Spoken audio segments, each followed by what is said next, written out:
either live by the gun or you die by the sword.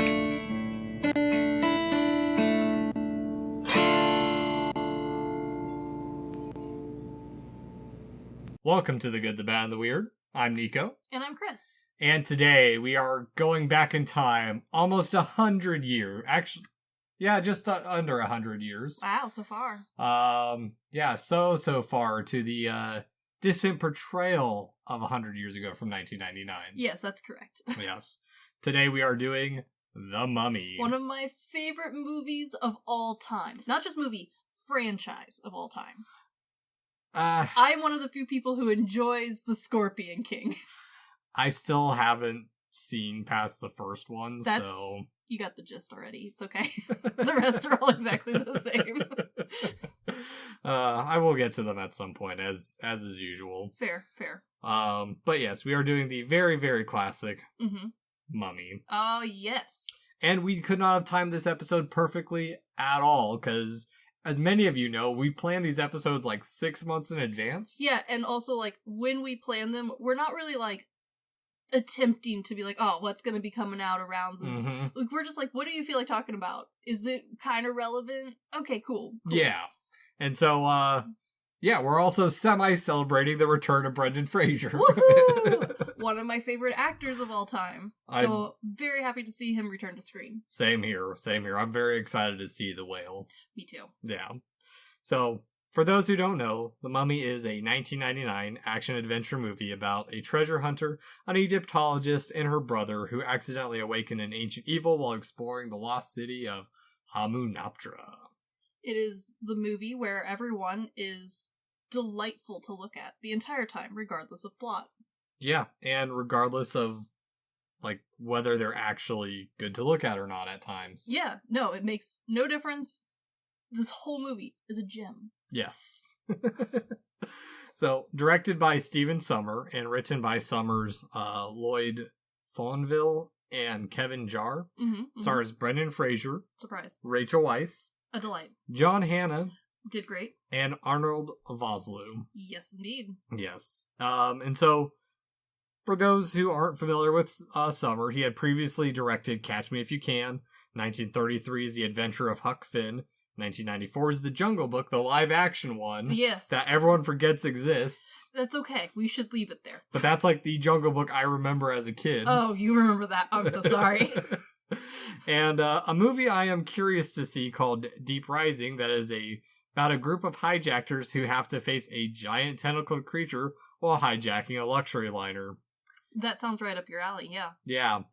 Of which he was also a writer for all of those. Alrighty. Yeah, so kind of a weird history before going into The Mummy. Yeah, but also kind of makes a little bit of sense, because when, like, looking more into it, this is sort of kind of a remake from 1932.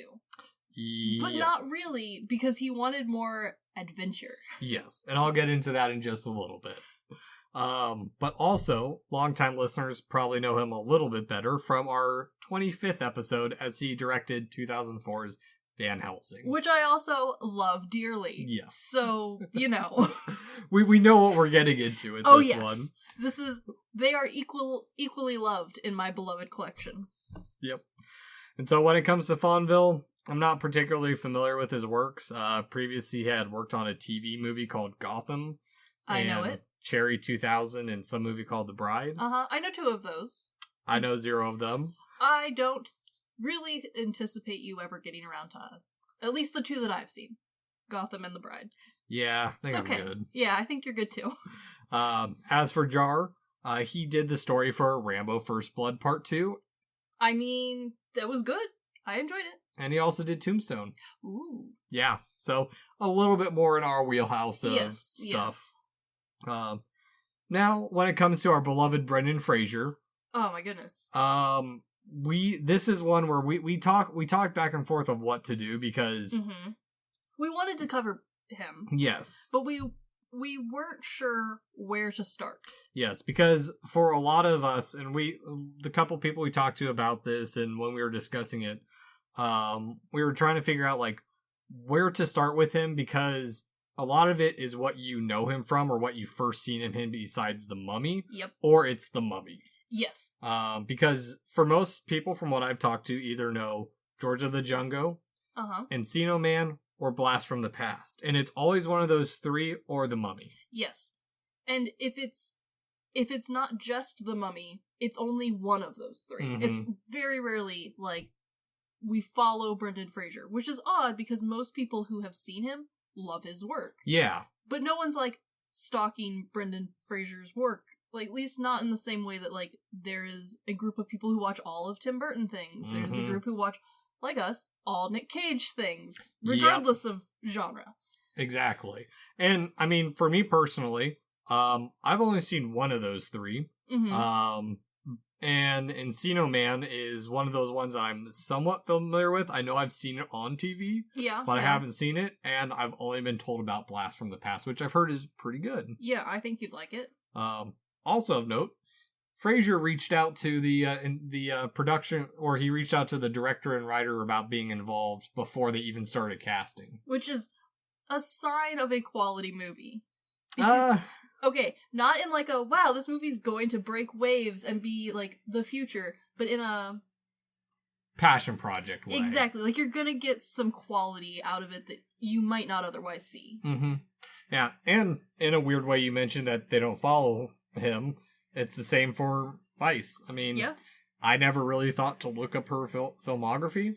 Yeah, I like the stuff that she's in, but yeah, I don't follow her, if that makes sense. Yeah. Well, and what I was looking at before The Mummy, she was in a range of TV series and a couple small movies, but the only one I recognize is the 1995 sci-fi horror film, Death Machine, which the poster keeps popping up for me as a suggestion on Amazon or something every now and then. Makes sense. Yeah. And honestly, the same goes for Hannah. I only know him from the Mummy movies. Other than that, just he's in TV shows and random stuff. I've seen a few of the TV shows that he's in, but like I'm not watching them for him. They just happen to be shows that I've stumbled across. Yeah, and honestly, it's kind of that seems to be the theme of this entire like casting, because it's the same for Vosloo, who I recognize names of movies he's been in, like Gore in Darkman 2 and 3, where he plays Darkman, but I've never seen them. I know of them. Yeah. Which, honestly, I think kind of helps The Mummy just a little bit, because, like, this is all I really recognize these people for. Well, yeah, and so that's the thing, is, like, you go and watch another movie they're in, and it's not like, oh, it's Brendan Fraser from Encino Man. No, it's Brendan Fraser from The Mummy. It's Rachel Weisz from The Mummy. Exactly. And it kind of helps that The Mummy happens to also be really good. Yes, exactly. I think that's the benefit of that. Yes, too, definitely. And just like the weirdly like perfect casting for everyone. Yeah, because like on paper, I could understand wanting to pick other actors for some of these roles. Like I think my arch nemesis Tom Cruise was on the list to be in this movie. Surprise, he's in the newest one. You have to like watch the movie around him, but that's just me. It's fun. I like the chick who plays the mummy in it, but that's about it. Yeah, she was fun. I like the idea of the secret organization, but like that's just because I like dumb fantasy, and that's dumb. Like, you like it because you wanted it to be the next League of Extraordinary Gentlemen. Yes, I did. Yeah. Actually, now I think about it, I don't think my husband's made it all the way through this movie either. What?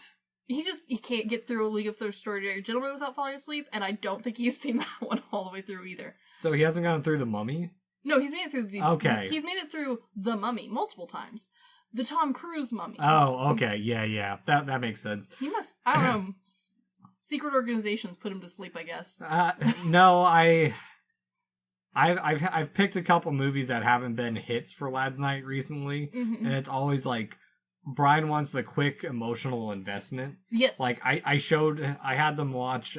We started the Before trilogy. Ah, okay. Or sorry, not the Before trilogy, the Vengeance trilogy with yes. I think it's Park Chan-wook's the director, but we started with Sympathy for Mr. Vengeance, and no one was really feeling it because I forget how kind of slow it is with the little bursts of violence. Yeah, that seems to be the trend. Yeah, they're more so action packed. Philip's more into that stuff, but I think just with Nolan being over and kiddos, it's distracting for sure. Yeah, exactly. But I can see how Tom Cruise would be especially when this was made in the 90s. Like, I could see why Tom Cruise would be a desirable pick, but then it would just be Tom Cruise. It wouldn't be like O'Connor. Yeah. Like, it wouldn't be the character. No, because Tom Cruise, from what I've seen him in, he just is Tom Cruise. He's always just Tom Cruise. Yeah. But, like, that's kind of how all of the people who I read through that were, like, thought of or, like, called for. It was like, oh, well, it wouldn't have been that character. Yeah. It would have very much been like, we have hired the actor. Yeah, and in a weird way, I think it feels like they almost cast unknowns. Like, without actually doing so. Yeah. Like, everyone had worked in film before, everyone had a repertoire, but no one was the calling card for the movie, which honestly made this so much better. Yeah. Because it was really story-driven then. Yeah, and I'll actually kind of get into that kind of towards the end, because that plays in a little bit into how this movie turned out, in my opinion. Yes. So, to give context on our sources, most of my sources come from the commentary by David Sommer and editor Bob Duxay, who I guess has edited all of Sommer's films since college, at least up until this point. Dang, dedication, man. Yeah. Also of note, since we are bringing up one of the editors, there's another editor, Kelly Matsumoto, who is also the editor on The Mummy Returns, Van Helsing, The Meg, and a few of the Fast and the Furious franchises. I love all of those movies. Maybe I should just follow her. I think the first Fast and Furious she was on was Tokyo Drift, which we've discussed as one of my favorites, despite it being terrible. We'll have to... it's literally just going in a circle. I mean... I don't know. They race down a car lot. That's the only thing I know about it, because I remember seeing the trailer. That's the only thing I remember from it. That's kind of the only thing in the movie. Let's do the ultimate drift. Yeah, that's the movie. I even had the video game. It was terrible. What? Okay, what's better? Initial D or... Probably Initial D. Because at least that one has, like... Deja vu? Yeah! Okay, but despite being memey as all hell, like, at least that one, like... Gotta deliver that... At least there's a goal of delivering tofu. Yes, there's a goal to the movie, and on top of that, like, the whole thing is, like, it knows it's ridiculous and just, like, leans in. Whereas Tokyo Drift was trying very hard to be serious. Oh, so this is the era where they're actually still being serious about the Fast and Furious and not... bungee jumping them off a cliff. Yes, like they legit researched a different style of street racing and like cars, and they're like, what if instead of doing it LA style, what if we did it this way instead? Which you know, they just took the one kind of cool aspect of Initial D and turned it into the movie. Okay.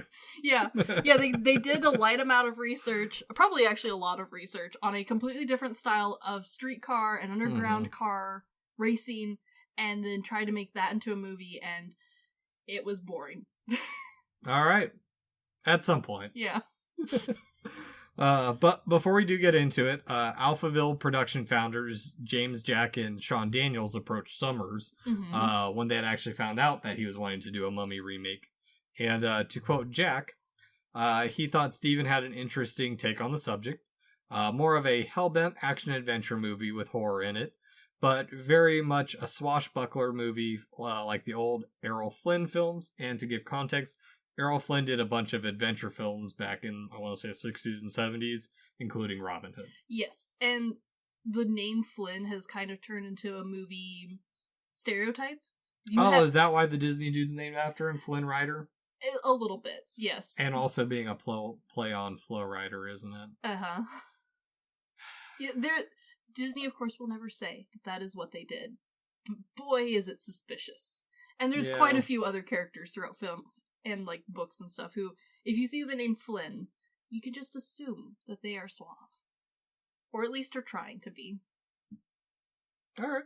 Yeah. We'll take your word for it. It's kind of like having, like, X be in the name. It's either going to be a porn, or it's going to be extreme. Both bad. Bad in two different directions, but both there. Entertaining in different ways. Exactly. Yeah. So before we dive into the movie, Chris, what are we drinking? We have ourselves a glass of whiskey. Yes, Ardbeg 10-year Scotch, and yeah. Cheers. Cheers. Ooh, smoky, but good. Smoky, how I imagine Imhotep smells. Crispy. Yeah. Yeah. Also, I kind of imagine Imhotep smells a little bit like mothballs and old beef jerky. Yeah. Like a little bit like a gas station. Without the gas. The inside of a gas station. I don't have a good sense of smell. I don't understand. But I've been at like a lot of gas stations. I have to design them, so or no, I manage them now, or manage the design, but up in the world slowly. But so the Mummy. Yes. We open on an ancient Egypt with the very beautifully painted Anaxu-Namun, portrayed by Patricia Vasquez. As we are introduced to her forbidden love triangle with Imhotep, portrayed by Arnold Vosloo. While we will not dwell too heavily on the historical inaccuracies of this movie, we will very briefly acknowledge the fact that while they did use actual characters and places from history, they are all wrong. Okay, so I will defend them a little bit. Okay. They tried to be as close as they possibly could. Okay. While still trying to be entertaining. Okay. Because they did like in regards to the language, they did consult with a professor of Egyptology at the time. Granted, this movie is 20 plus years old, Chris. Okay. I'm not saying they didn't try. They did. Mm-hmm. Because they could have made up a person. They could have made up everyone's name. Yeah. But they didn't. But by saying that they tried is a bit like saying Thomas Jefferson and Attila the Hun are in a love triangle with Donald Trump. Like, that's the level of time difference that we're dealing with here. I mean... Could it happen? I don't know. But is it likely? No, we got several hundred years here to deal with. Yeah, and I mean, a lot of that stuff is also, like, wibbly-wobbly and, like, under, like, how old it is and how accurate it is. Yeah, for the most part, we're pretty certain that there's a couple 100-year gap between our high priestess here and the pharaoh, let alone the third wheel of this relationship. Okay, so I did a little bit on this, but real quick, the Egyptologists also did the Egyptian for Stargate. Yes, yeah. Which is also atrocious. Yes. But I love Stargate so fucking much. Out of the 3 stars, that's mine. I don't care about Star Wars. I don't care about Star Trek. I'm here for Stargate. I've tried giving Stargate, but I think it was just the older or the more recent stuff when I was watching it that I wasn't like, I'm fine. Did you get to the vampires? No, I stumbled upon it when there was nothing else on and it was on Sci-Fi. I recommend, for you specifically, skip the whole first arc and jump straight to the space vampires. I'm okay with that. Yeah, they're kind of blue. Yeah, they're alien vampires that are also kind of like spiders. I'm intrigued. There is no good way to explain Stargate. No. There's really not. There's a gate that leads to other star systems. Sometimes. But you have to already know the address. And you can't guess. But you can, but not always. It's like apparating in Harry Potter. It's more like playing telephone tag, but everyone's phone's been off the line for a long time. Interesting. Yeah, it's... Well, back to the inaccuracies. Yeah. One, supposedly where this takes place in Thebes is 8-ish hours from the Great Pyramids. Yeah. But visually, I get why they did it to really hold the Egypt. It does look cooler. There was a city right there that they could have used, but that's okay. Yes, but then we wouldn't have then the journey wouldn't have been as great as, well, we're gonna go across the street. Or across the river. That's true. It wouldn't have been as cool. But also, we don't know all that's there. I mean, there's been so much that's lost to everything. That's true. But I have a feeling it's not that bad.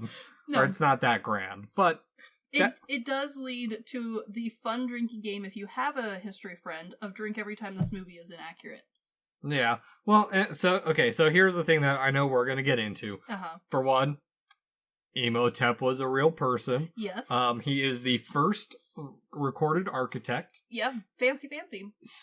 Somewhat potentially developed the step pyramids. Kind of. The step pyramids are one of those architectural things that we all like to be like, no one invented them, but like we don't really like. But he was one of the first ones to document how to like do it, or what was referenced as like the architect, the builder, the craftsman of it. And for those who don't know, like we think of like the pyramids of Giza as being like these big grand things. There are hundreds of little like step pyramids that are just like one or two steps. There was a process that it took to get to those pyramids, and even then, the second one, it was supposed to be the tallest, but they changed it partway through, and you can see it in its profile where it like changes angle. Yes, because they physically couldn't do that. So the whole this stems back to my whole kind of dislike for Ancient Aliens of like, but how could they? And it's like, people weren't that stupid. They figured this shit out, and it took them iterations and a bunch of different methods to try and get to.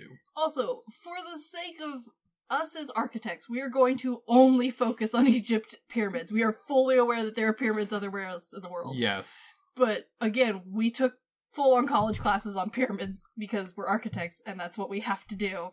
And it would take too long. We're just in the fictional world of the Mummy. Yes, we're not going to go super into all of that stuff. No, because again, we would be here forever. But I will have some complaints at some points too. That's the whole reason I got that master's degree was so I can bitch about movies. Exactly. And to discuss fictional architecture. Which is arguably more interesting. Oh yeah, I still need to get back to that anime architecture book I got, so... Yes. Yeah. I want to know who's in charge of rebuilding all the cities in Dragon Ball Z. Oh no, it's all about the design process. Oh, I'm sure, but I also want to know who's in charge of building them. And so, with this opening scene, there's a handful of things I really like about it. Yes. One, I do like how flashy it is to make it seem like it's so wealthy. I do too. It's great. Fun little bit about Anaxuna Moon. They mentioned in the commentary that the airline version, they had to paint a bikini on her.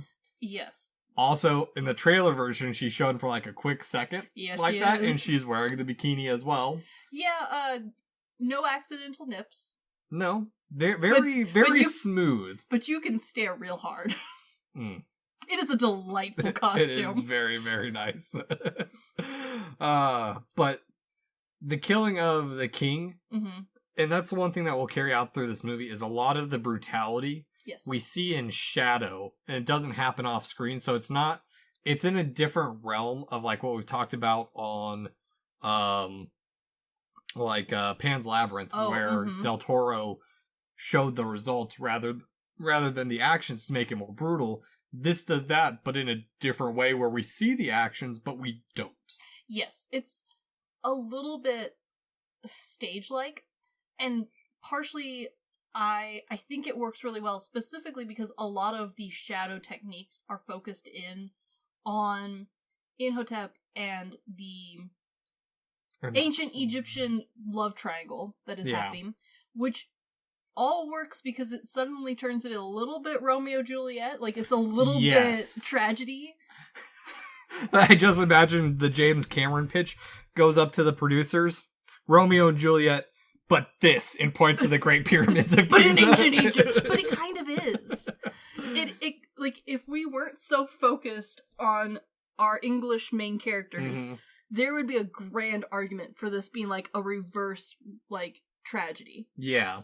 And in a way it kind of is. I mean, we do have like the star-crossed lovers who can't be together. And the very possessive king who, by the way, for some reason, now that I've rewatched this much, much older, for some reason, it just makes me think of he's like the Egyptian gold member. Or, no, not gold.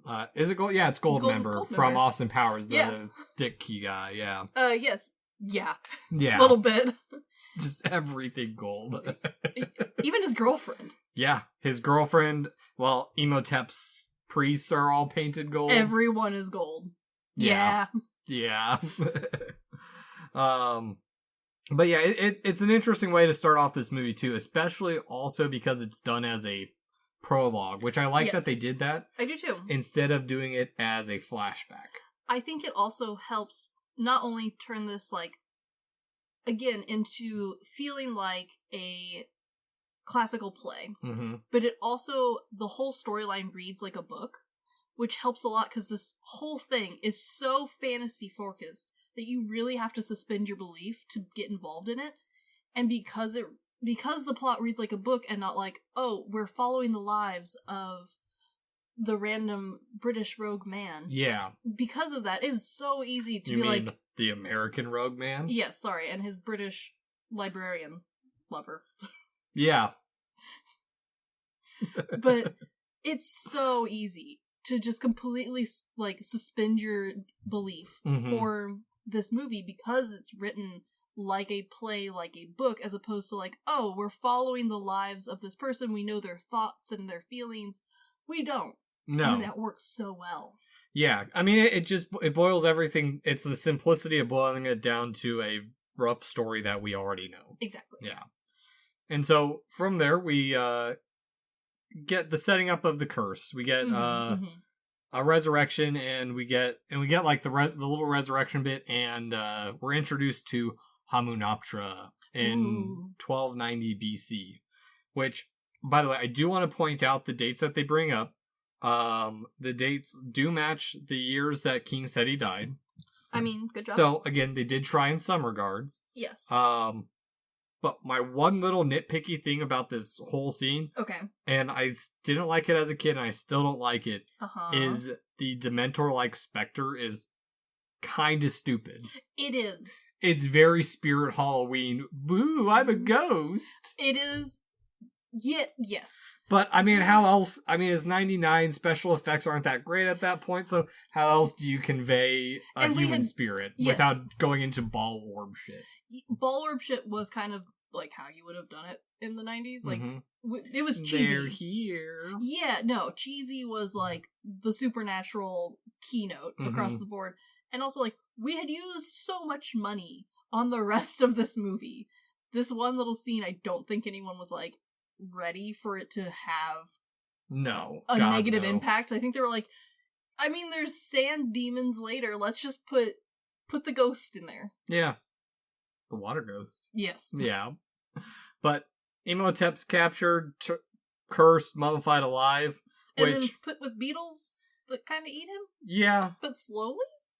I don't know. Because he's got time to write a whole sentence out. Yeah, I don't know. There are parts of this movie that, if you go deep into it, are really, really dumb. Yeah, but because it's like a play, yeah, I don't care. Well, it's also a play off of an old 30s movie, so... Which was meant to be even more like a play, so, like, it's just a new version. Which I should bring up, part of the reason this movie hits a little bit differently than the old Universal mummies, which... To put this forward, I have seen every single Universal Mummy movie. I'm so proud of you. Welcome to the club. And the Tom Cruise one now. So I'm caught up on mummy movies besides Scorpion King. I don't know if you can qualify Scorpion King as mummy I don't. Movies. That's why I'm not caught up on them. That's fair. I will agree with that. But Summers had only seen the very, very first Mummy. Yes. Where Imhotep wasn't a shambling... Spooky. Yeah, exactly. Yes. And so that was his goal, and why the producers were super excited to work with him is because he wanted to move away from that stereotype of just doing dude in underwear and bandages. Well, and also Universal at this point was kind of desperate for a new good bad guy, like a new spook, because even back then Universal thought of itself as like the spook producer. Like, if Disney is the family friendly producer, Universal wanted to be the spooky producer. Yeah, this is also before, like, Blumhouse was really a big thing, or, Universal still prides itself on, like, we have the scarier haunt, we have the scarier movies. I think they've stepped away from that, in my opinion. They're like, we're the classic now. They have had to step back quite a bit just because they've had so much success with their not spooky stuff. And they've also just made shit Universal movies or shit horror films. That's kind of, they're back in the same rut because this movie was their like redemption or their hope for redemption because they'd had several flops. Most of them were like Babe, the Pig in the City, which like is the sequel to Babe, and no one wants to watch the first one. Excuse me? The first one is a classic. It is a classic that you watch once and then promptly do not watch again until you are forced to. No, I watched that multiple times as a child, not knowing that Agent Smith was the collie. Okay, well, that explains a lot. I've watched Babe a lot. It is a very near and dear movie to me. You know what? Normally when people tell me that, they then follow it up with, and now I'm a vegetarian. Oh, no. My first thing, like, the last time I thought of it was when Phil was showing me his sheep, and I'm like, I need to learn the... Ba Ramu. Yeah, the whole, like, poem to it just to, like, screw with them. Yeah, okay. All right, I'll give you that. But so, like, they were coming off of a sequel of a movie that did not need a sequel. Yeah, by the way, of the classic Universals, because that's the thing, I've seen the entire, like, 30s to 50s Universals. The Mummy is my least favorite of the entire sets. Yes, and it was Universal's least favorite of the entire sets, too, because the werewolf was, like, profitable, it was at least cool. Yeah. You know, the Invisible Man's kind of, whatever, but, like, we can pretend he doesn't exist, because he's invisible. Hooray! Yeah, Frankenstein and Dracula. Both of those, like, tackle humanity issues in two very different ways. The Mummy was just there. Dracula for the first one, and then they... That's the shitty thing about, like, if you go back and watch the old Universals, some of them aren't bad, but for the most part, they go down this rabbit hole of just, like, first one's good, well, let's do something that's not good. Yeah, Universal is really good about doing that. Yeah. To just about everything they do. The only one that I say holds up for 3 of its movies, the first 3 Frankenstein movies. Yes, which they were immensely proud of Frankenstein. Yes, especially Bride of Frankenstein. Who they are still proud of and still shows up at their haunts every year. Yeah. Which I did recently read Junji Ito's version of Frankenstein. Nice. So I'm caught up on some Frankenstein shit too. Perfect. But yeah, they were looking for something that they could bring to their Universal world. So like, not just like, oh, we have it in our repertoire, but like, bring it to the parks. Yeah. Get people, like, into this other... We already have the rights to the Mummy. Mm-hmm. We need cooler Mummy. Yeah. Well, and on top of that, so we also have to kind of put into context that actually both eras of this movie. So when the original Mummy was released, it was done as a way to bring an exotic touch to the Universal monsters, because before they just done European classic horror. And, like, back in the 30s...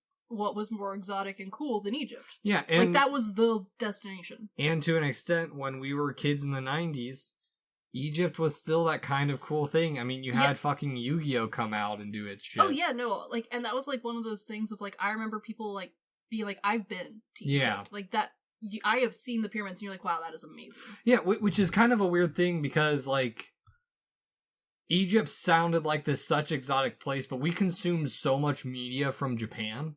Yeah. That it wasn't, that didn't feel like it was exotic, you know? Yes. Yeah. No, there's like, same thing with like Mexico or Spain. Mm-hmm. Like, we already knew so much about those places and about the media that, like, when we got stuff that was branded as like, oh, this is from Mexico, this is from Spain, it was never like the exotic movie.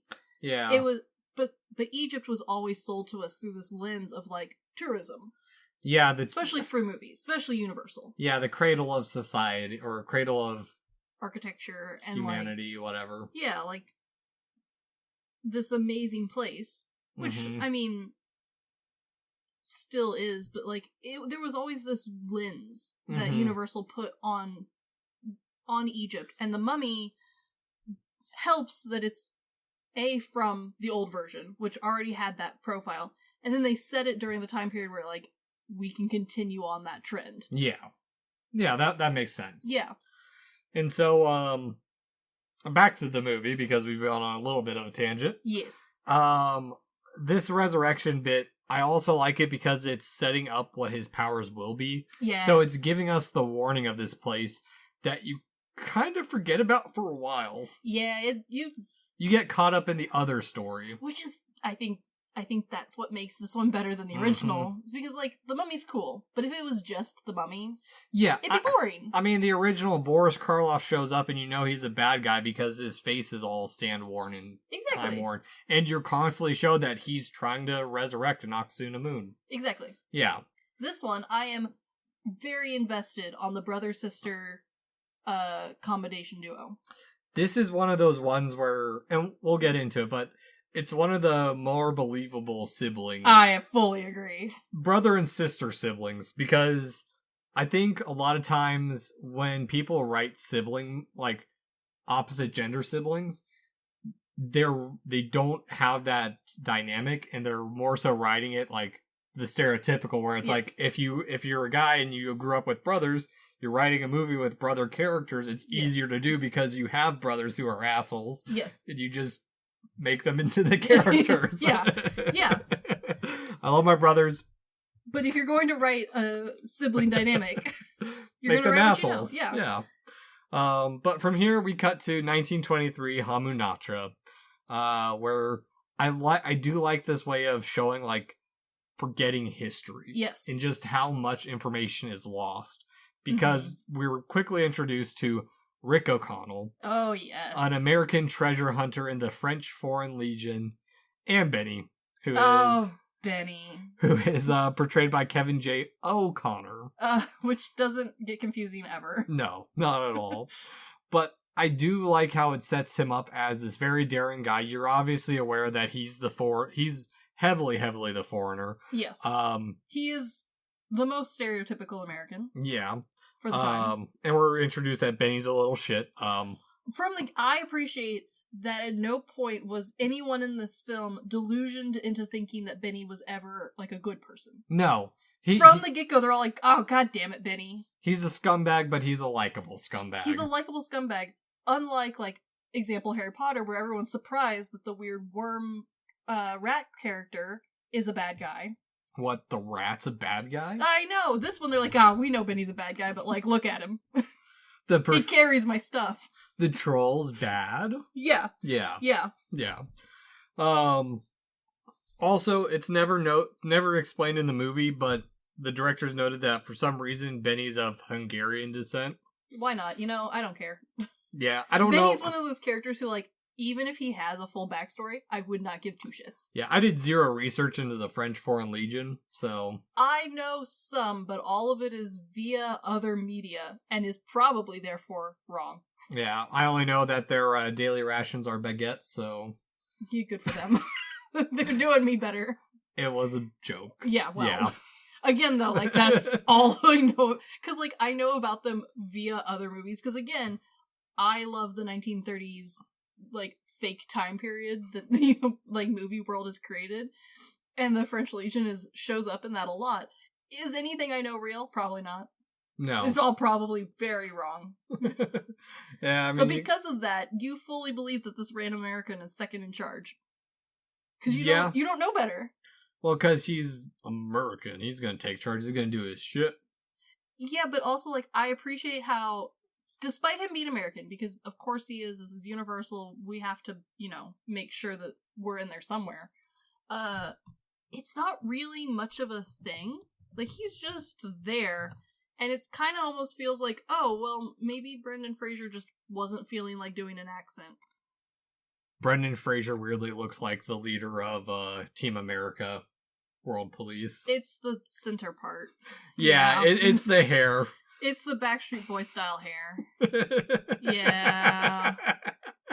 That's a little upsetting. Just a little bit. Yeah. But it explains why he's in charge, even though that movie wasn't out yet. Yeah, that's true. But we do get a cool initial fight scene directly after the killing. Yeah, sacrifice. A cursing. Yeah, buried alive. Yeah. Or eaten alive. I don't know. One of the two. Buried in scarabs while being eaten alive. Which sounds like a terrible, like, Irish curse. Yeah. I do have that Irish curse book. I should have... It's on a shelf. We'll get it down someday. Yeah.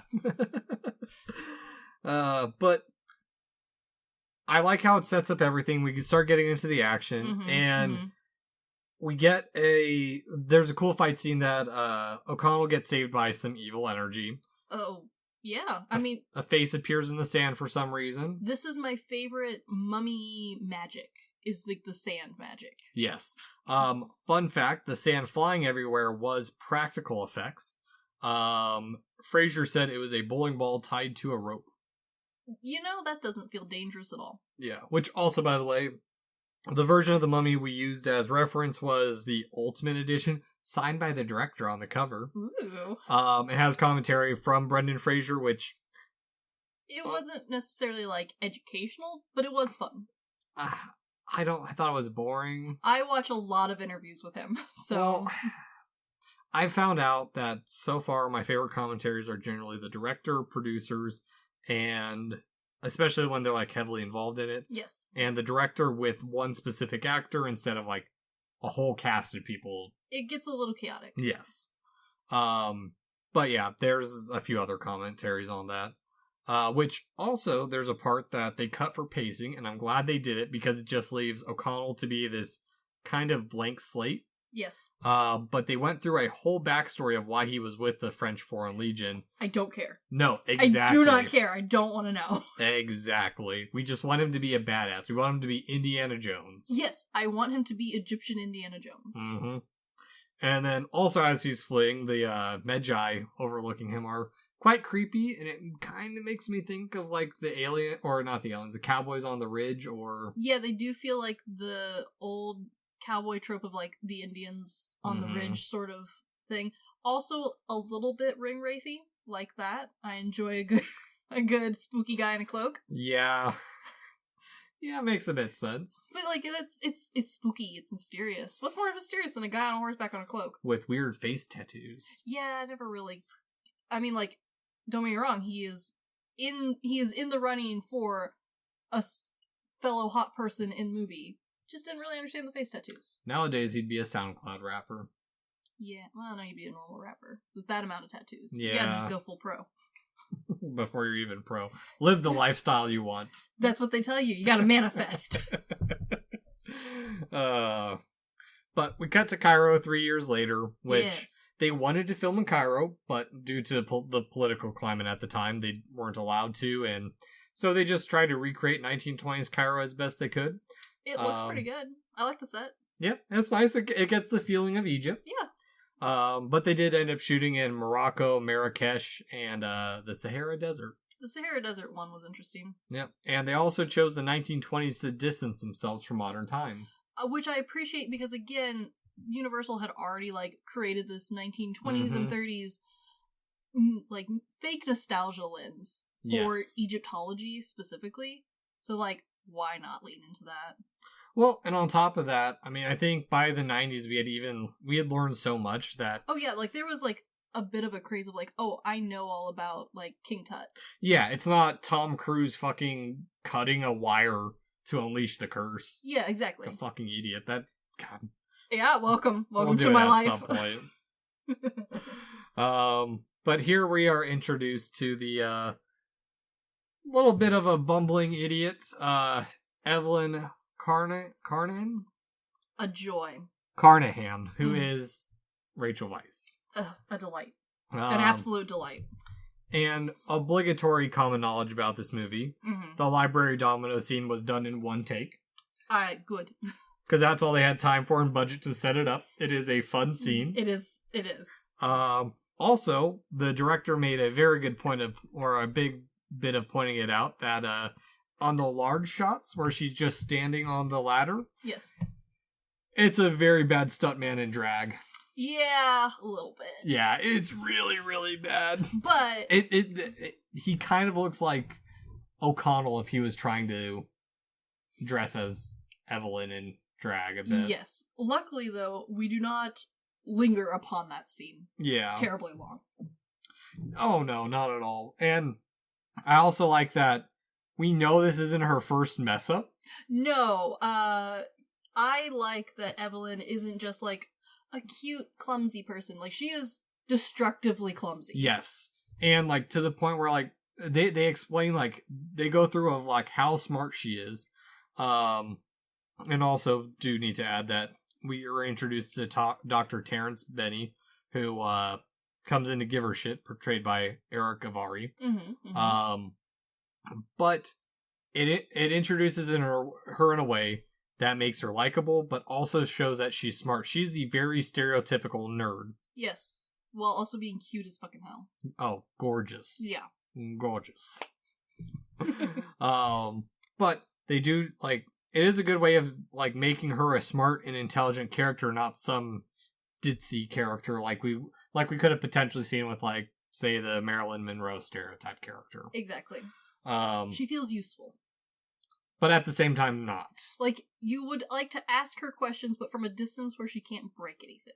Yeah, because I think it's in this part where we learn that she doesn't get into some other institute because she doesn't have enough field experience. Yes, and no one's going to give her field experience because she keeps breaking shit. Yeah, and the only reason she's still at the museum anyway is because her parents were the best patrons. Yeah. Which is probably also why the only reason her brother is allowed on premises. Yeah, because where she is smart and at least, like, has some good brains, Jonathan, who we quickly learn, is just there for shits and giggles.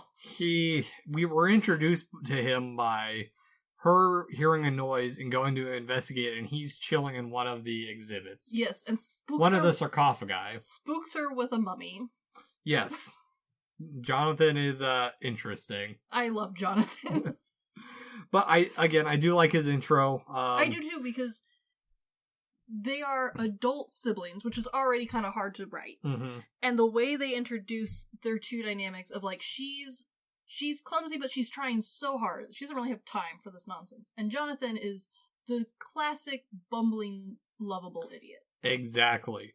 And we're also introduced that he has a little bit of luck, but he's also has the field experience. Yes. He's the guy that goes out there and fucks everything up.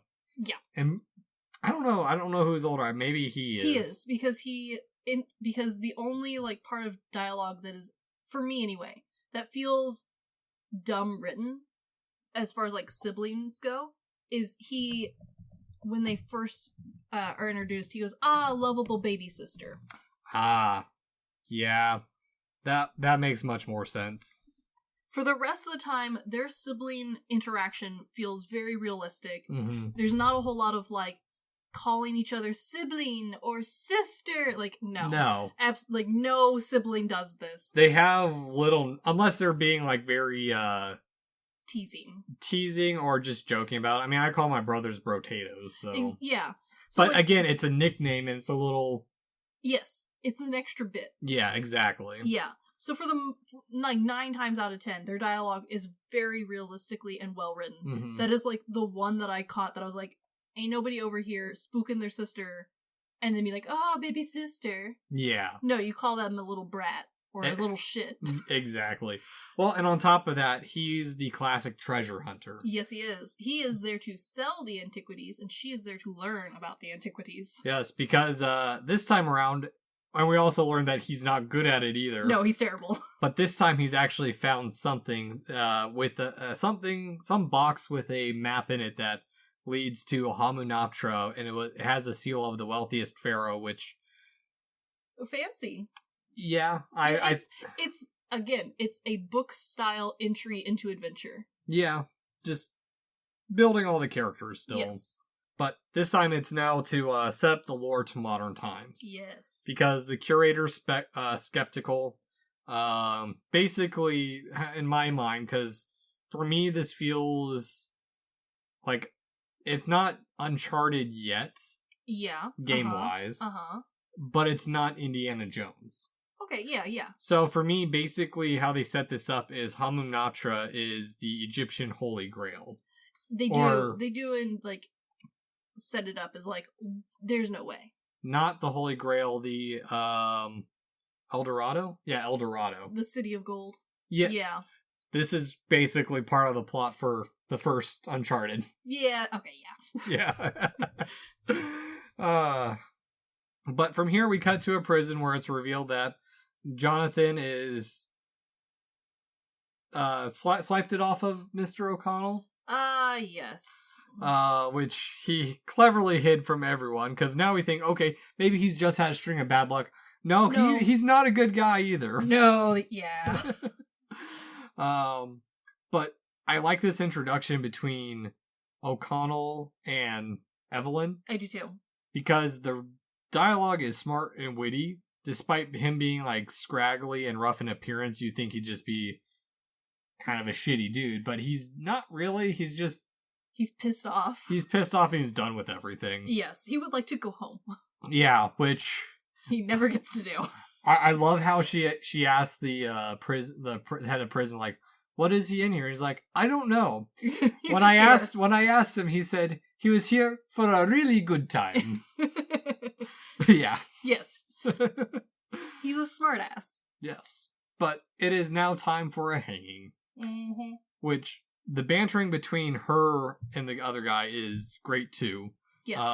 The whole movie feels like witty in a way. Mm-hmm.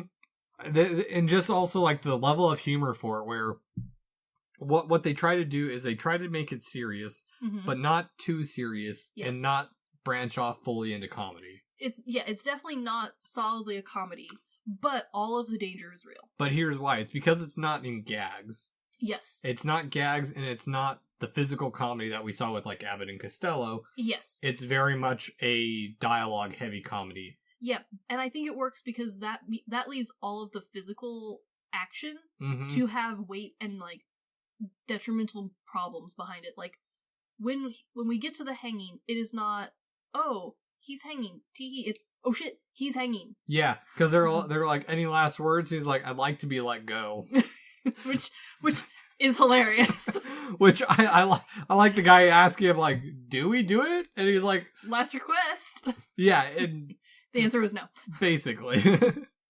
But I like that their bartering goes back and forth while this man's hanging, and he's like, ha, his neck did not break, so we gotta watch him hang. He gets to lay there. Yeah, which, by the way, for those who don't know, hanging wasn't about asphyxiation. It was there is a science to hanging, and this was bad hanging. Yeah, because hanging is supposed to break the neck. It was supposed to be humane for the time.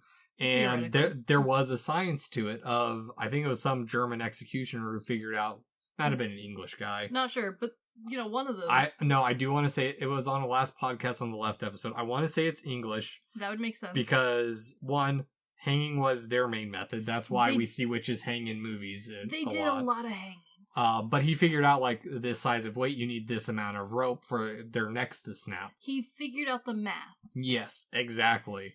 On the other hand, old school German executions were pretty metal. Yeah, you hack until they're dead. No, you die on your feet. Basically, what they had you do, and I don't know 100% about this, I only know this one method, but you would stand, and a big dude with a Zweihander would swirl it around a couple times and lob your head off with it.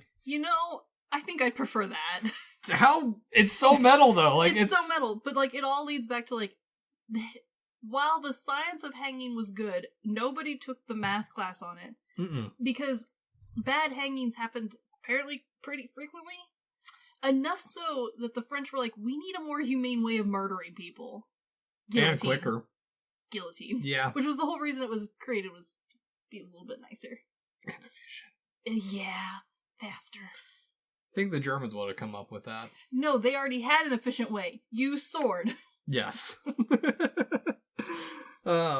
But also, the other obligatory trivia of this, Fraser actually almost hung for real. Yeah, they didn't do the stunt right. There's a couple stories. Fraser said it was a combination of things, but other people say, Brendan, we want to admit it to look more realistic, but he did get guided. There was a guy underneath him who helped guide him after they realized he was asphyxiating. Yeah. But a lot of the close-ups of him hanging are him actually asphyxiating. It is very realistic. Yeah. I'll give him that. But Evelyn works out a deal. Hooray. By enticing him, like, we'll give you part of Hamanoptera. Yeah, does that sound great? And he's like, yeah, why not? Take him. Yeah, and the very classic talking or giving, he wants higher, she'll give lower, and then he overbids, and then, he underbids, and she goes, deal. Yeah. Yeah. Yep. But from here, we cut to Gizaport. Jonathan tries so hard to make up. Yeah. And to be fair, he does. He's like... Yeah. I mean, while Jonathan is an ass, he is a nice person. He feels like the very stereotypical, like, British gentleman. Or he might be crass around the edges, but he's a true good lad at heart. Yeah. And that was very bad English. English. It was terrible English. But yes, that's part of the reason why The Mummy for me sits so nicely, is it fits in with that, like, very stereotypical rich, like, English kid going off on, like, adventure, because I've got time. And you're like, wow, you're an ass. And then, like, they eventually learn to not be an ass. Jonathan has eventually learned to not be as much of an ass. But he is still an ass. Yeah, he's at least trying to make it right. Yeah. Yeah. And so, also, the warden decides he's going to come along, which I don't think we ever hear his name in the movies. I think he's always referred to as the Stinky friend or something. I think so. But his name is Gad Hassan, and he is portrayed by Ahmed Jali, and I apologize if I butchered that name. Yeah. I didn't know the character had a name. I didn't either. But I also like him because he's very much the stereotypical, like, portly Middle Eastern guy. Even though there's so many stereotypes thrown into this movie, but, like, they're all based off of this world that, like, Universal helped create. Yeah, he's got the fez and everything, too. He does have the fez and everything. Yeah. But we all board a boat, and we find out that there's other Americans on board. Of course there are. Because Jonathan is a bit of a dipshit. He's oversharing. Who hired this crew? No one. Jonathan. No, Jonathan didn't hire them at all. No, but Jonathan told them. Yes. Well, kind of. He didn't tell them. He informed that there's other people on this quest as well. Yes. And we'll find out in a little bit about that, because we get a little cuts of people sneaking on the boat. You know, like you do. Which, I mean, they're highly connected because, I mean, man, word must travel fast if they're already on the boat. That is their entire job in life. So, like, I hope so. Yeah. Which, we get our first not, actually, no, and here's the thing, why I like the whole dynamic between Evelyn and O'Connor, or O'Connell, is because every single bit of their dialogue is somewhat romantic play back and forth. There's always a tension.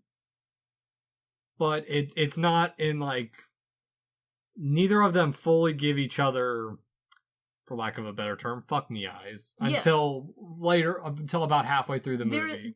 There is a build to their relationship. Yes. Yes. They are not immediately meant for each other. Yeah. Well, and I also like this part because it also builds up their commonality. Yes. Where she goes over the Book of the Dead and why she's interested in Hamlin Natra. Mm-hmm. She's not there for the treasure. She's there for 2 books like a fucking nerd. But also, like, they would be very expensive books. Yes. And I love the little bit of, you know your history, I know my treasure. Yeah. And yes. That's where... Like, they are 2 peas in a pod. Mm-hmm. Well, and on top of that, she then asks him, well, why'd you kiss me? He's like, I don't know, I was about to die. I thought it was a good idea. He's not wrong. Yeah. He's not wrong. But after she leaves in a tizzy, yes, we find out that our good old friend Beni is there, and that's why the Americans are there. God fucking damn it, Beni. Which, again, nice use of shadow in the movie. Yes. And obviously Beni has ran the scam before, and O'Connell is aware of it because he asks him about it. He's like, no, these ones are actually smart.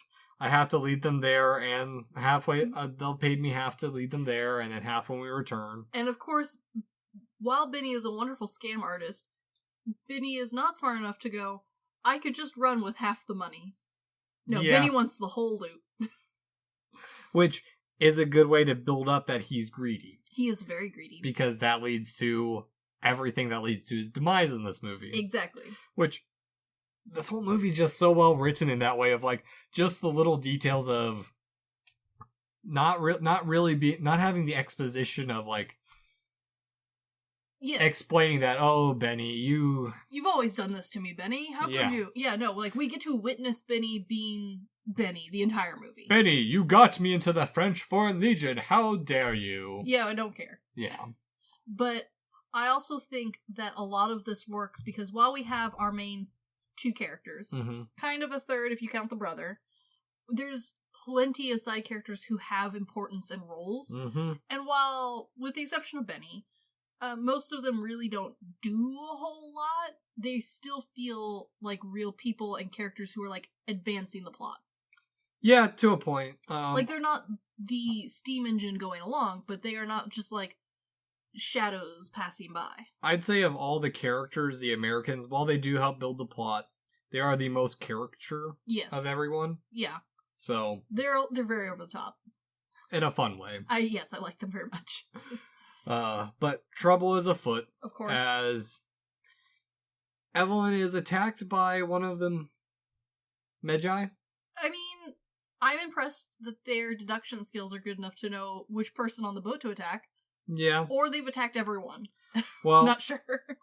So we do find out why they're after Evelyn and that crew initially. Yes. Which I love how once everything's on fire, everyone's all about, okay, well, there's one fire, let's set the rest of the boat on fire. You know, might as well. Like, it wasn't like their plan was like, well, we're just gonna go with it. Yeah. Which, it's a fun, swashbuckling moment. Yeah, and it adds a level of danger. Yeah, which the director also mentioned that the reason O'Connell uses 2 guns is because he thought it'd be best, and if they could, they would have used 3, which I wish was a nod to One Piece, but I know it's not. I also know it's not, but that would have been good. That would have been funny. He's just got 1 gun in his mouth for, like, show. If only. If I ever write a movie like that, that's exactly what I'm going to do, is I'm going to have a guy wielding 3 guns, and he doesn't even use the one in his mouth. No, he never uses that one. It's just always for show. Which... This is the part where we have a lot of situational comedy that doesn't distract from the movie. I agree. Because the biggest one rewatching was the gung-ho gunslinging Americans. Yep. Yeah, just because they're the very stereotypical boats on fire, they're being shot at. They've built a barricade and are shooting over it double-handed, going yeehaw, basically. Yes, they are so cowboy, and they're in Egypt. Yeah. Oh yeah, let's not forget Beni got thrown over the boat too. So. Oh, we don't care. Yeah. Bye, Beni. But also, Jonathan. Jonathan is actually, of the characters now that I'm thinking about, Jonathan is the most. What's the comedy term? Slapsticky? Slapstick. Yeah. Because he's the one who's, like, bumping into the Magi, accidentally running over them. He at least initiates a lot of problems. Yes. And he's very obsessed with the key. He just only wants to have a hold of the key because it's, like, the only good thing he's done so far. But also, at least someone is, because otherwise that sucker had been gone a long time ago. Yes. And speaking of gone, everyone's escaped to the river. Yep. Which, in the way that... Oh, also need to mention that we clearly know that at this point Evelyn is heavily in love with O'Connell because... How could you not be? Look at the man. I mean, he is very handsome, and my mom told me that for a long time she tried getting me and my brothers to have his hairdo. I can understand that. It was a look. There's a face swap Sugi did. Uh-huh. I would look good in that. I'll have to show it to you after the podcast. Okay, yes. But I do like that they're building up behind the scene that she's clearly in love with him, and they do the same with him in just a bit. Yes, but I appreciate that there is a building of their characters without us being in their heads. Yes, and it's the same thing with him and Beni, where there's clearly a friendship where, like, in the anime, they'd be, like, the friendly rivals. Yes. But I love that whole bit of Benny's like, well, we got the horses. Well, looks like you're on the wrong side of the river, Beni. It's the best line in the whole movie. And a little bit of behind the scenes on this, to the dismay of all. Evelyn's dress had to be painted partially because when they were reviewing the film, because it being wet, it was a bit too sheer. Darn. And they didn't think Vice had a nudity, or they think she had a nudity clause in her. Either way, it would have moved this into a realm that would have been unattainable in the 90s for young Christine. Yeah, I mean, painted chick didn't do it? Oh, well, because there's no nipple. There's no nipple. Very nice flat boobs. Yeah, flat boob is fine. Yeah, it's fine. Barbies have flat boobs. I'm also not fantasizing Barbies like I would a Noxuna Moon. There is a slight difference in shape. Yeah, I mean, you can paint both of them. That's true. One of them had a lot more limbs than the other.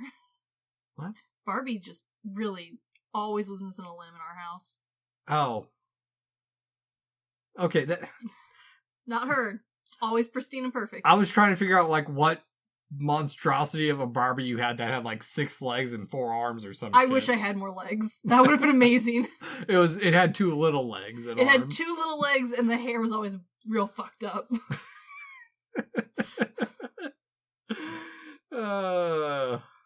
Yeah. Yeah, poor Barbie. But it's now time to continue on to Hamunaptra, which also this movie is very well paced. Everything is quickly done. Yes. We get from point A to point B in a timely manner. Yes. They stop at a village to get camels, which... You know, like you do. Yeah, which the warden is being swatted away by some other women. Yes. Because you know he's a dirty old man. Yes. Which we also got that earlier when he touched Evelyn's leg. He is a dirty old man. And she smacked him, which was great. Yes. But now he knows. Not that one. Yeah.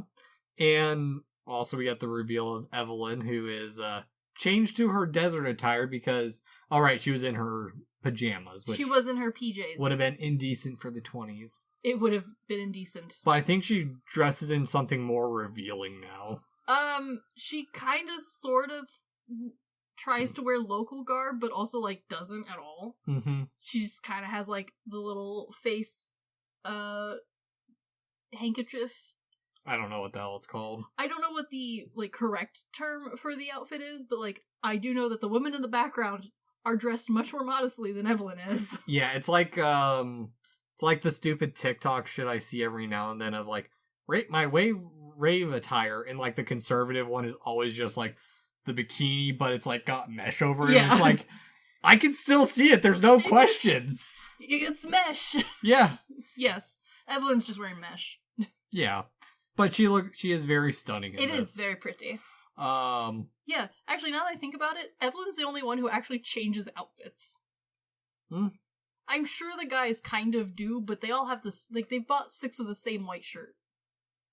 Or they haven't, and they're just... smelly. Hey, it's that musk. I mean... Maybe for O'Connell, Jonathan needs a bath, that poor fragile child. He does. But I do like this bit, too, because this is the part where it's revealed, and it's done so close to each other, that we're told the reason that O'Connell even came wasn't even because she saved his life. No. If it had been anyone else, he would have ditched. Oh, yeah. But they're so starstruck with each other that when Jonathan's like, so why are you even out here? And he's like, because of her. Yeah. Yeah, and that's when we see her, and it's like, okay. Yeah. All right. Very nice, cheesy moment. It's cute. Which, this is the part, like, when I was watching this is the part where I'm like, you know, we're kind of on a fun, fanciful journey. Yes. I forget that this is a borderline horror movie. They really did try and add some horror elements to this movie. And they did. There's a lot of horror elements in this. Yes, which helps because, again, Universal was kind of looking for something to go along with their Frankenstein. Yeah. Which, I mean, by itself, by today's standards, not horror. But he shows up in all their lineups for their horror merch. He's a symbol at this point. Yeah, he is. Which, by the way, I do want to say, pairing of styles, Junji Ito's Frankenstein is grody. Yeah. And I love it. I do too. There is such a cool style with doing that. Agreed. Which also I learned from our buddy Laffenstein that his logo that he had to change. He got into copyright and stuff. The nut and bolt on the neck. Yeah. And like the green skin, that is all copyrighted. That makes sense. That's why every Frankenstein we see now is like a weird blob, like De Niro was in Mary Shelley's Frankenstein from, what, the 80s or 90s? Yeah. Yeah, that's why Frankenstein doesn't look like the classic Universal, because it's that look that's copyrighted. That's true, and they made up that look. That's not what the book Frankenstein looks like at all. No, which I still haven't... You would love the book. I know of it. Boo from Ghoulie Girls also told me I need to read it. You and what did I do? I read Junji Ito's version instead. Yeah, but I can understand. Someday I will. I understand. But now we are right outside of Hamum Natra. Yes. Which we meet up with the Americans and Beni. Beni. And also, why are we waiting for sunrise? I forgot. I don't care. Well, they're waiting for it because it's supposed to, like, reveal the way, and it's like, when they start running, they're just making a straight path. Yeah, it's not, like, a difficult puzzle. Yeah, it feels like they were trying to go with, like, the whole mirage of, like, oh, it only appears under certain conditions, and it's like... I would have been a fan if they were like, desert magic, it only shows up during the morning. As opposed to, like, the path is revealed. Yeah. But it's a cool scene of the racing of the two teams. Yes, because it builds up the dynamic, the camaraderie. And like we hate Beni, but we don't like hate Beni yet. No, it shows him and O'Connell have their little fight. It feels like old comrade-y. Yeah, he also gets trampled by a little camels. But it also shows Evelyn is holding her own in some regard. She's able to keep up with them. She feels like she's growing. Like, yes. She no longer feels as bumbly. No. Like, she finally feels like the field work is working out for her. Yeah, she just needed that, like, little scope trip, basically. She just needed to burn down a boat to get it out of her system. Yes. And who doesn't? We just throw tea over here, but... Yeah, it's just, similar. But I also like how they keep a little bit of the 20s sexism in. I do, yes. Because it's close enough to time period. Yes. Because there's also that, and it's only like one line or two here and there. It's not like overtly. Which helps, because, again, fantasy. Yeah, because it's the one line where one of the other American companions are like, what does a woman know? It's a lot more than you. Yeah, obviously. Which... we're now at Hamum Natra. Yeah, we made it. Time to, treasure hunt. Yeah, the mirror precursor is a nice little touch. Yeah, I do like. We're told a little bit more about the Golden Book of Amun-Ra. I mean, I appreciate the level of over-the-topness that they went with the books. Mm-hmm. Because while they are never really, like, truly center stage in the movie, like, you see them, but they're never like, example, the book from, like, Hocus Pocus. Yeah. We spend a lot of time staring at the book. Ooh. Yes, like, we get a good look at the book. We don't really get as good a look at these books, and yet, the amount of, like, prop reproductions of these books. I was very tempted to buy one for the new bookshelves. Yeah, me too! Yeah. I have considered making one, I have watched people make them, like, for something that we don't get straight up like a, look, this is the symbol of the movie. People really latched onto these books. Well, yeah, because it's so I think part of it is it's much cooler because one, it's a key. Yeah. But also they're more complex than just like the scepter for The Mummy Returns. Yes, I agree. It's not just a key, it's a tome of untold knowledge. Yes. That's what it is. It's like the Necronomicon in H.P. Lovecraft's it's the Egyptian version. Yeah. Without the racism. We don't know. We don't speak. We can't speak the hieroglyphics. That is true. I do not read hieroglyphics. Yeah, you don't know if they're just some. It's just a whole page of. Yeah, them naming their cat something terrible. Getting pissed off at the Lower Nile Egyptians. How dare! Yeah, that's true. I don't read. We have no clue. But. We start going inside Hamum Natra real quickly. I appreciate that, like, they look around this, what today would be considered, like, the find of a century. Not just because, like, oh, it's this magical golden city level, but, like, it's in such good condition. Well, in good condition, but I think the issue with Hamum Natra being, like, a great discovery is there's really not a lot to it from what we see. No. Right now, at least. No, but they blaze through this sucker. They're like, oh, look, it's all in one piece. And not structurally damaged. And not been raided. Yay! And just, like, waltz through, whereas now today's, like, we would spend ages in just the front bit being like, oh my god, look at it. Oh, yeah, no, I mean, that's exact...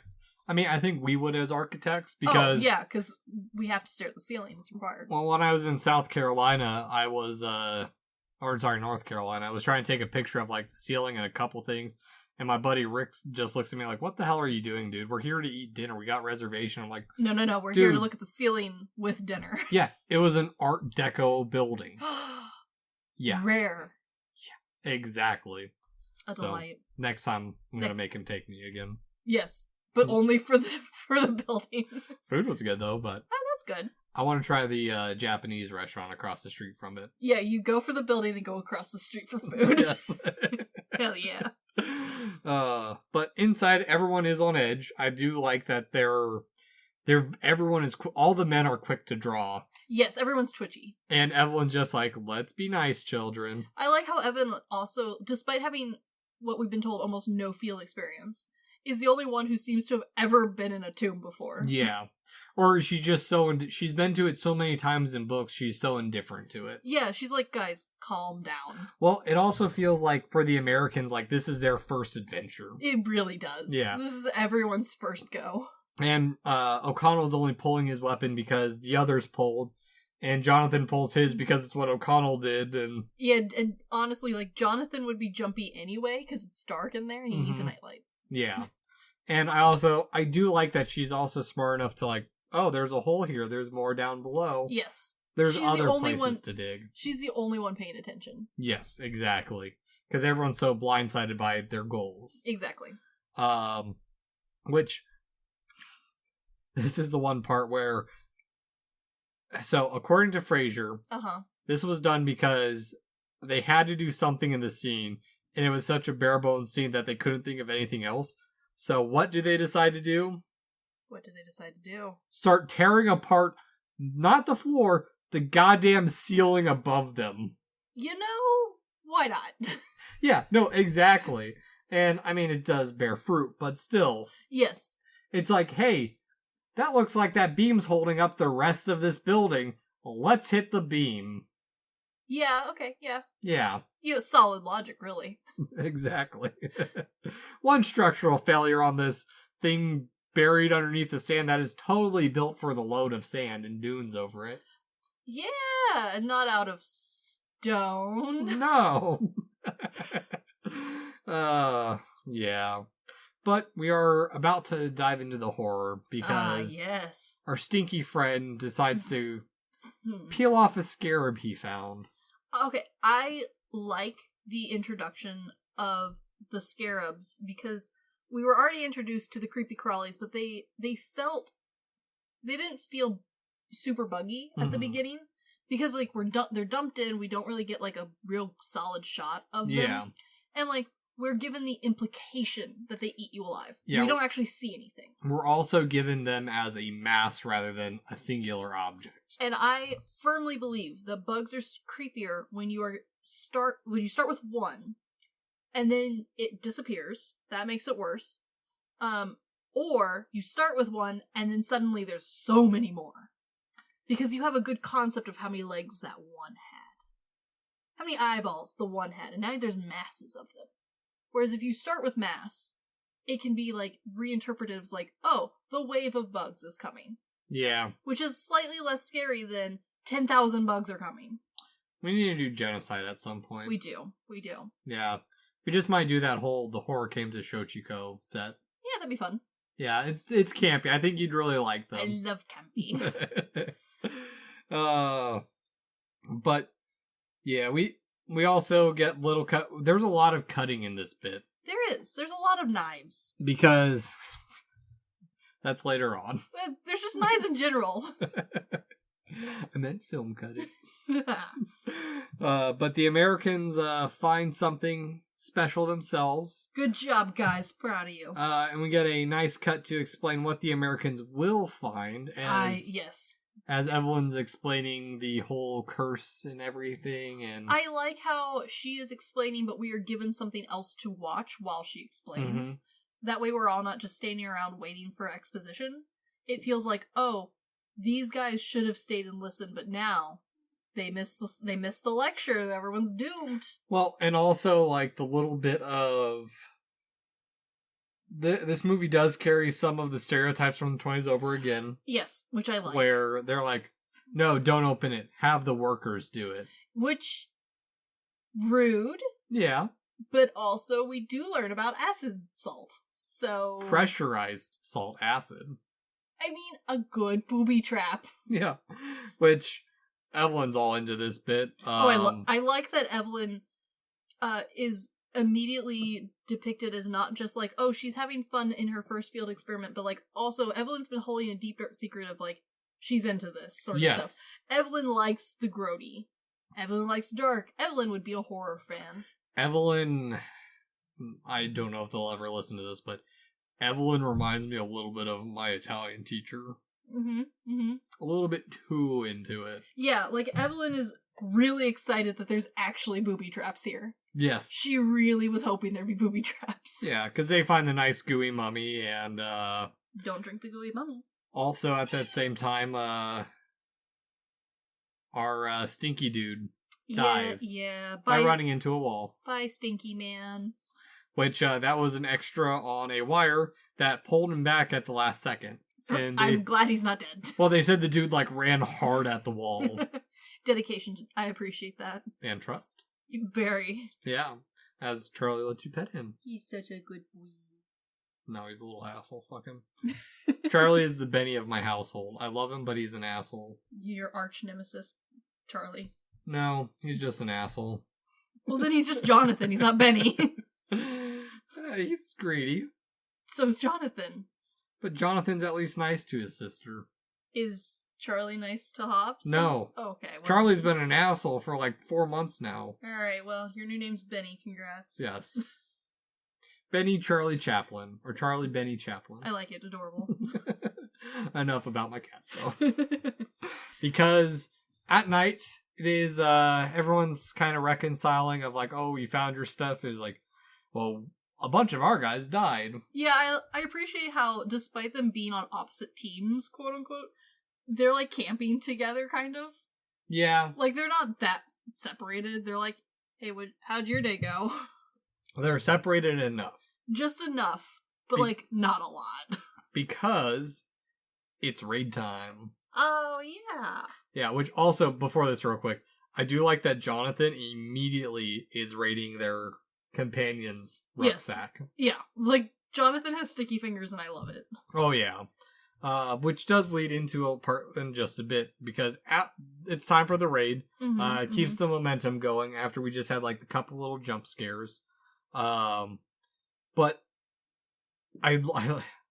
so with this scene, I love that they're all down for killing each other. Yes. Until both of the main dudes are in trouble. And then it's like, never mind. Yeah, it's like, alright, well, we'll call Trius. We'll give you a day. We were really only here because that man is paying us. Oh, no, they would have just slaughtered them to begin with. That's true. Also, the main dude, he also has a name. It's Ardith Bay. Mm-hmm. And it's portrayed by Oded Fair. I did not know he had a name either. Who is also Carlos in Resident Evil Extinction. You know, now that you say that. Yeah. Now I'm not going to be able to see it. And I think that's like the only thing I know him from outside of the Mummy movies. That's understandable. But after the action, it's nighttime. And we have the romantic build between O'Connell and Evelyn. I appreciate that this is, for an action movie, a fairly slow build. Yeah.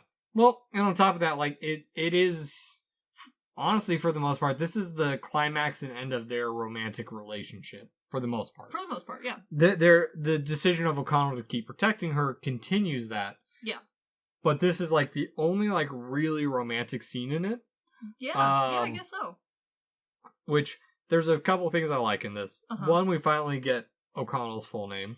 Yes. But no one refers to him by his first name at all. No, which is one of those delightful, tropes that a 1930s film, like, would lean into. Yeah.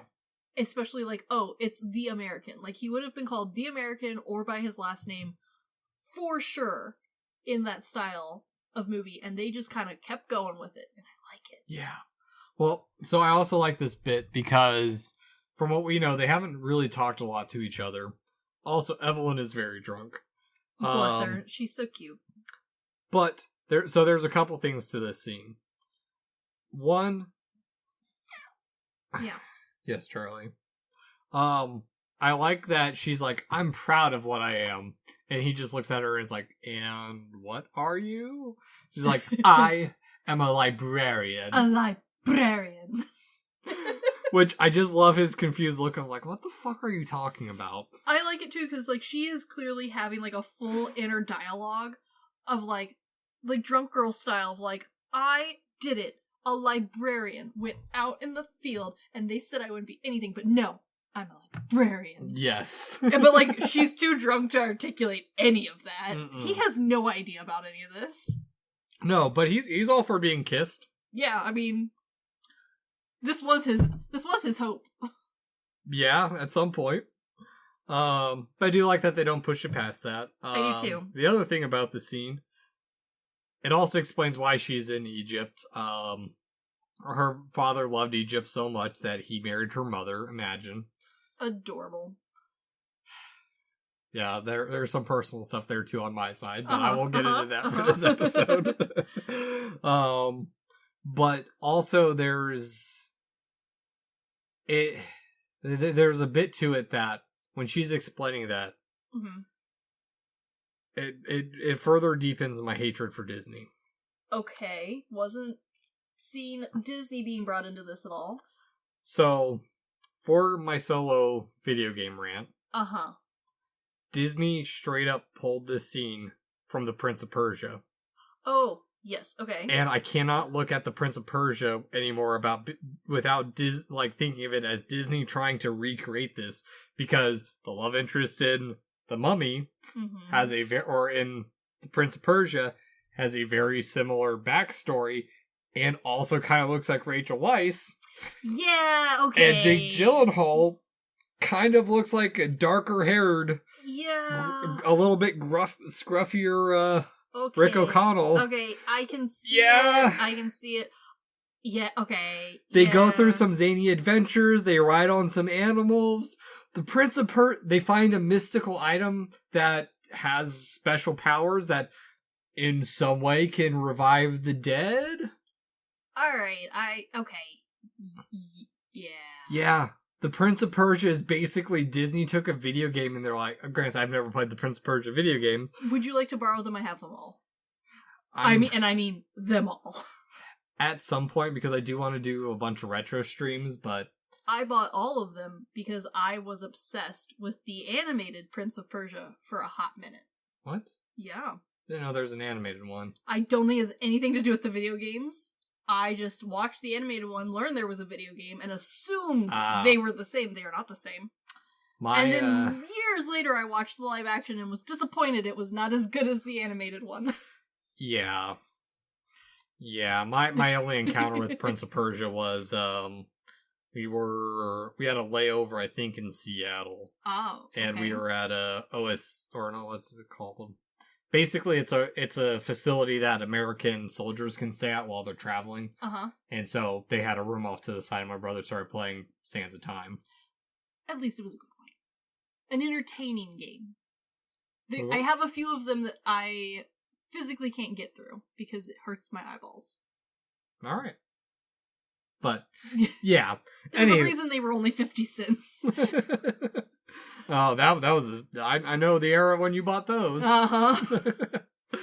But yeah, so... Yeah, But yes, the live-action one, strikingly similar. Yeah, there's so... Yeah, We'll go over it eventually. Maybe. Eventually, the animated one at least. We gotta get through the dog licking the giant squid eyeball. What? Yeah, it's in there. Alrighty then. Yeah, it makes everyone uncomfortable. It's okay. I don't... Imagine a dog standing on an eyeball and licking it. That's what happens. I know I watched a movie recently where someone licks an eyeball. Your licking is probably very different than this movie's. I've seen what you watch. Yeah. I think it probably would have been a Takashi Miike Yes, movie. it would have. Or it might have been JoJo's Bizarre Adventure or some shit like that. I don't know. There is eyeball licking in JoJo. Yeah. Is that what you're thinking of? No, it's live action. It's not There's no tongue licking in the live action JoJo. No, the live action for being a Takashi Miike film is very grounded. Yeah, now that you say that, they could have gone real out there because it's both JoJo and Takashi Miike. That's okay. So that is one thing I will say about like Takashi Miike's live actions is they are all solidly grounded. Yeah, there's some fanciful stuff, but it is grounded. That is good credit. Yeah, that is effort. Yeah. And another episode where I can't avoid mentioning that man. Take a drink. Mine's empty. Yours is empty too, so shush. I will have some of the ice water left over. But now we cut to the morning where all the warnings were ignored. Of course they were. What do you expect? But I also like that because now the mummy does. Well, no, the mummy's not awoken yet. No.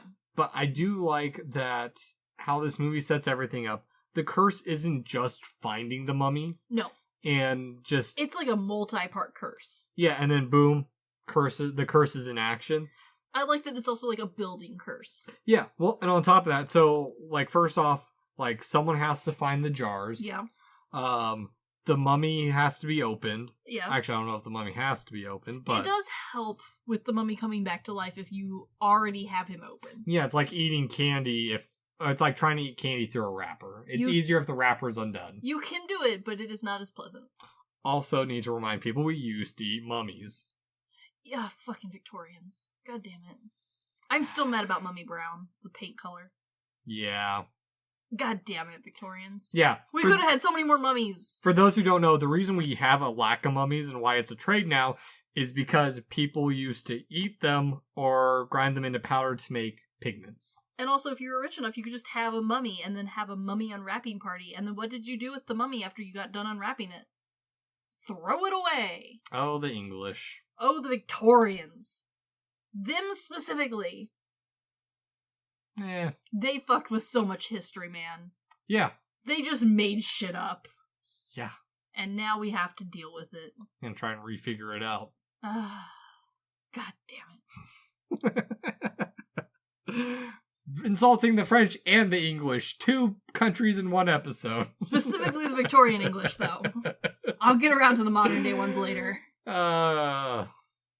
Which, actually, we do get this little... This is where they find the mummy. They haven't found it just yet. Or they didn't find it in the scene before. But also, like, because we get into that immediately, and then we go to them having to read from the book and just... We once again learn that if you're going to read from a magic book, you should do so in your head, not out loud. Or if it's like Evil Dead, do not play the tape recorder. Just stop. Just stop doing the things. But, yes, this also brings up, how the hell did he carve the warning? Yeah, so we see the flesh-eating beetles later just devour a man. Mm-hmm. Like a teenager at a pizza party. Just, it's gone. Sugi with a pizza. Sugi has bragged about, like, how he can finish a large pizza in, like, 3 minutes. Is he okay?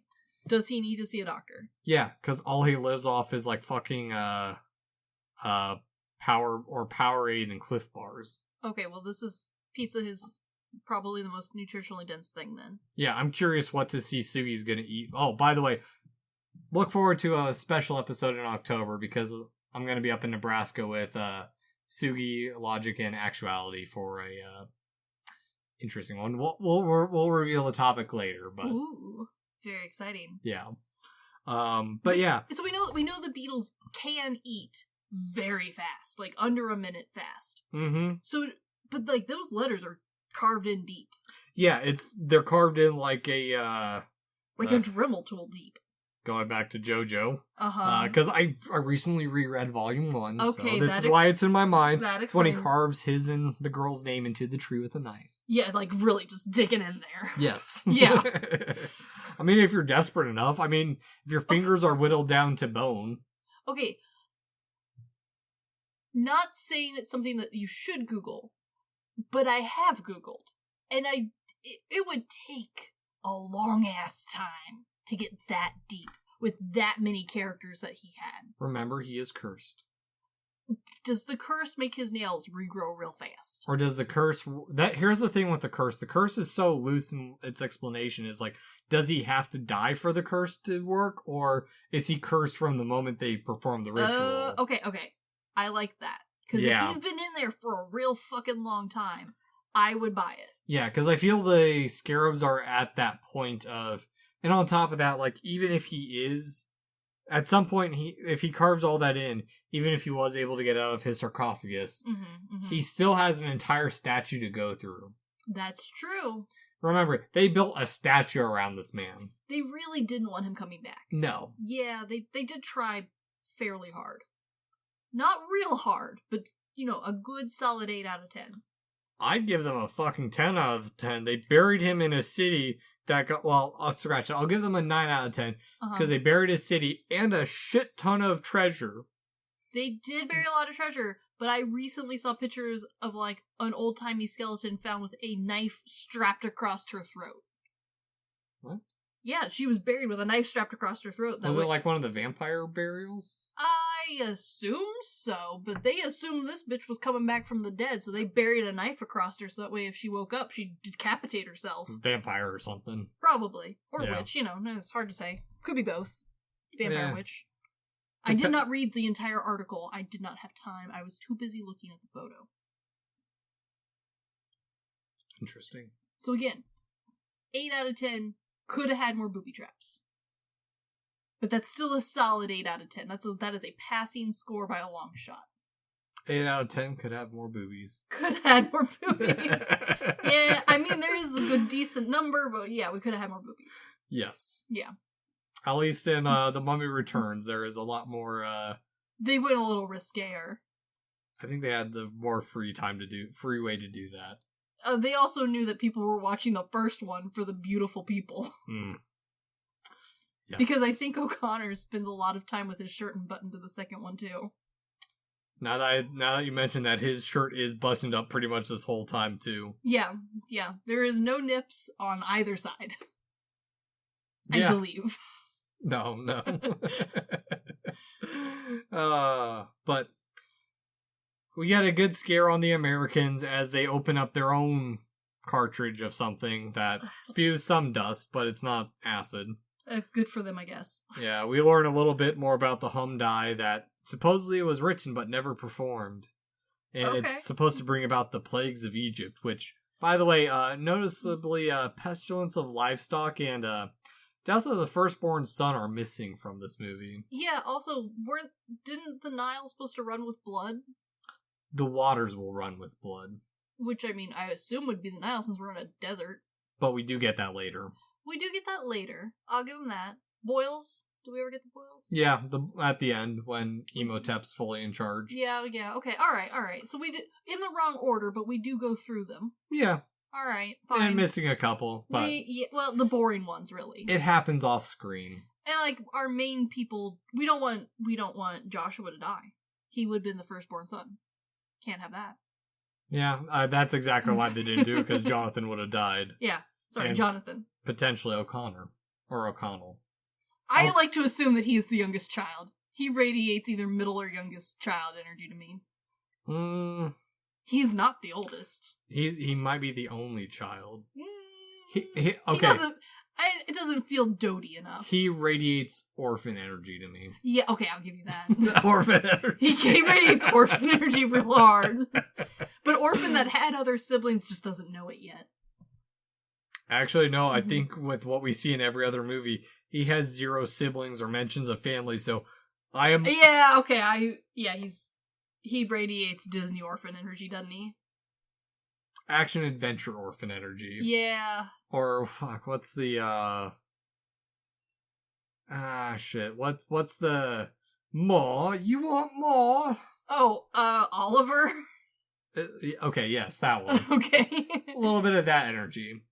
Yeah, alright, peasant child. Yeah. Street urchin. Yeah, because he's not the one with money. He's the guy who got arrested for something and was put into prison. He didn't have the money to message mommy and daddy back home. Actually, I can't say that because he's not British, but... For the time period, though. Yeah. Yeah, he's a street urchin. He is a street urchin or an unwanted youngest child. He is Aladdin if Aladdin wasn't stuck in Agrabah. Yeah, Charlie agrees. Aladdin with guns. Aladdin with guns! I would pay to see that. You know, that's what the live action one was missing, was guns, really. I still haven't seen that. That's okay. It was alright. I think Sugi swapped my face with the genie on that one at some point, too. Yeah, nice. We went through like a week of just back and forth face swapping each other on stuff. That's a good one to be picked for. I like that one. But I also like how this movie does acknowledge like some of the tropes from the past, because while they're opening the book, there's a wind that blows through, and O'Connell's like, that happens here a lot, doesn't it? Yeah, because every time something important happens, they use the wind bit. Yes. But I like it. It's a fun, stupid moment. I do too, because it all feels like it's written like a book or like a play. Yeah, well, I mean, it's self-aware to an extent. It happens like a book because the dipshits read from the book. That's very true. Don't read from the book! At least learn to read in your head. God damn it. This is Egyptian hocus pocus. This is kind of Egyptian. Less children. But also sucking the souls. Yeah. And, like, flesh. Yeah, one is crustier than the other. Yeah. But we haven't seen the second Hocus Pocus coming out soon. That might be crusty in that one. We'll find out. Yeah, we'll see. The guy who plays Billy is coming back. Good. I like Billy. Also, backtracking to our old ass, I think our first Halloween episode was Hocus Pocus. He's also in a lot of Del Toro movies. Good for him. Yeah, he's the Pale Man. He is the Pale Man. Yeah, he's the Pale Man and he's the Fawn. I knew the Pale Man and the Fawn were the same person, and I knew, like, in the back of my head, I know he's Billy, but, like, I refuse to acknowledge it. Yeah. Backtracking to back when we didn't actually do a lot of research on it movies. was Hocus Pocus. Accept it for what it is. It is.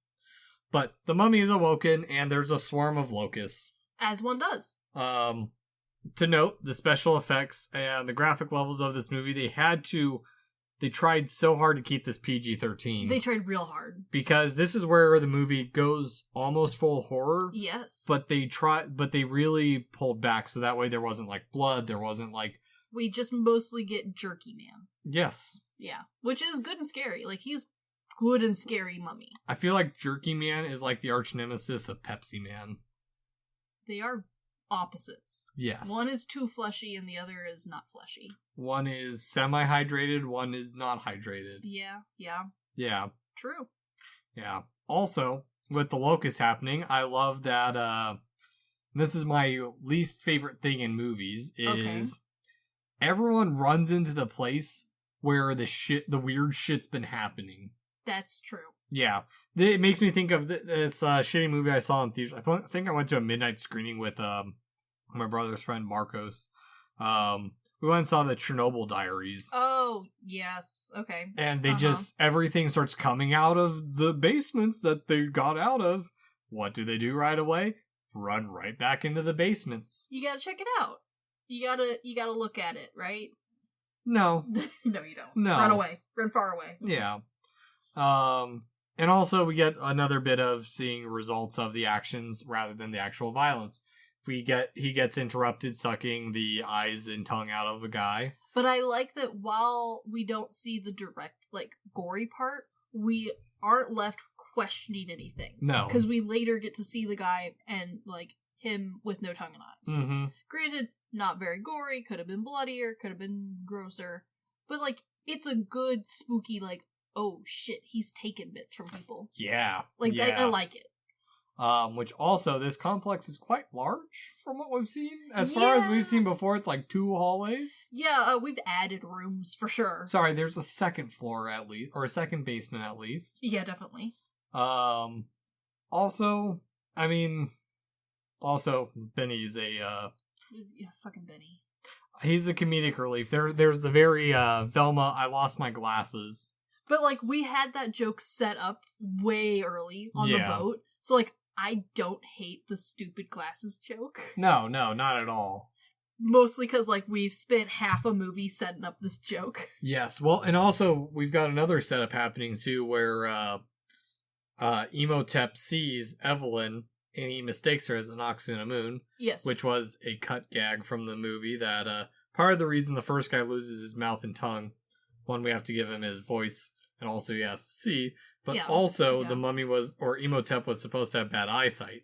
Ah, that'll do it. Yeah, so that's why he mistook her for an Oxuna Moon. Which makes sense because last time I saw an Oxuna Moon, I would not have recognized her via her face. It would have been the body.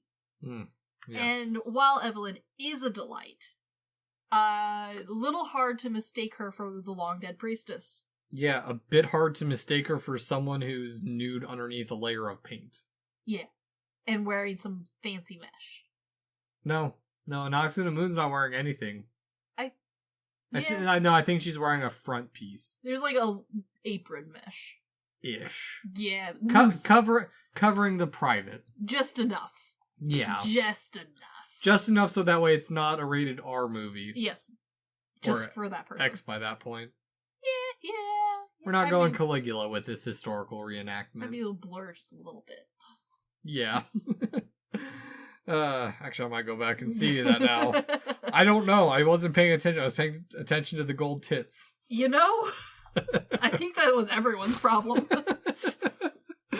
But I love that in their panic, O'Connell finds her, and like his first reaction is to shoot it. Yes. I mean, it's a solid reaction. That's his first reaction to everything so far.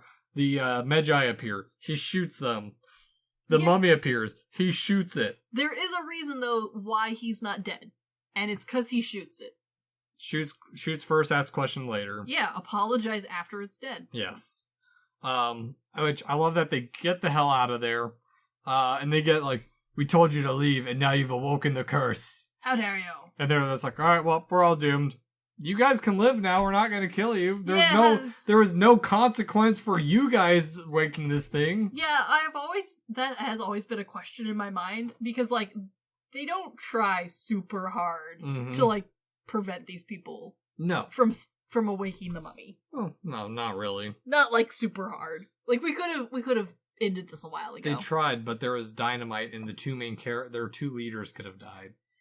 Honestly, it feels like a good sacrifice. Yeah. It feels worthy. There's another leader behind him. Yeah, there's lots of people. Yeah.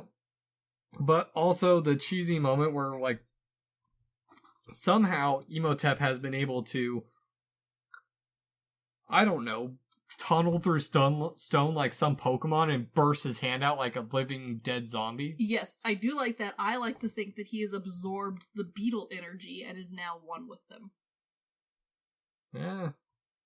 Maybe. I mean, later on he does turn into a sandstorm, so, like, what are the limits? I don't know. He's unstoppable. He's got he has limits until he's fully assembled. Exactly. Yeah. Which, why it takes 5 people to do that? I don't know. 'Cause it does. I guess it's, well... 'Cause it looks better. It's not the alchemic exchange or equal exchange. Maybe he's worth 5 times more. Maybe he's fancier. It takes a lot of energy. It takes a lot of energy to bring back this guy. I mean, look how crispy he is. Lots of hydration. Needs so much hydration. They're in the desert. But now we're on to Fort Biden in Cairo. Yes. We get a little lover's quarrel between Evelyn and O'Connell, who's trying to get the hell out of there. I appreciate his dedication to staying alive.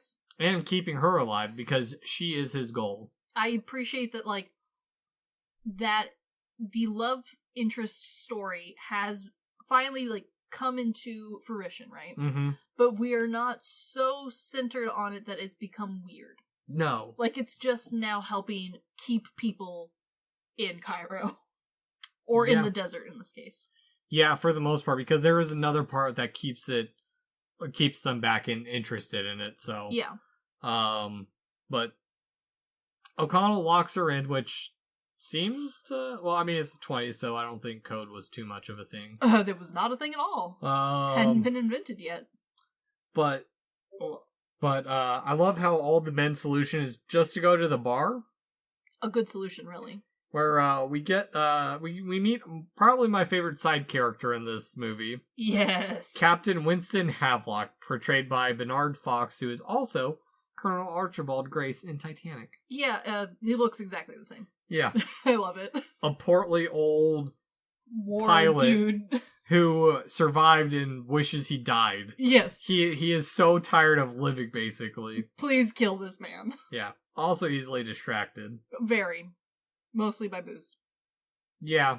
Not even a woman on his shoulder. Not really. No, he's not even distracted by booze. He's distracted by O'Connell. Yeah, something different. Yeah, someone he's had a good conversation with, maybe, or at least listens to him. Or who has done enough stupid shit that can keep him entertained for a while. Yes. But it's short-lived, too, because now we cut to the taunting of the blind and not really mute dude. He only got, like, maybe the tip of the tongue. Okay, but that kind of sort of makes sense, because when they show, like, him getting his tongue ripped out in the beginning of the movie, it's not like they're, like, digging in there. It kind of is implied that they, like, pull his tongue out and chop off the, like, front just half. The tip. Yeah.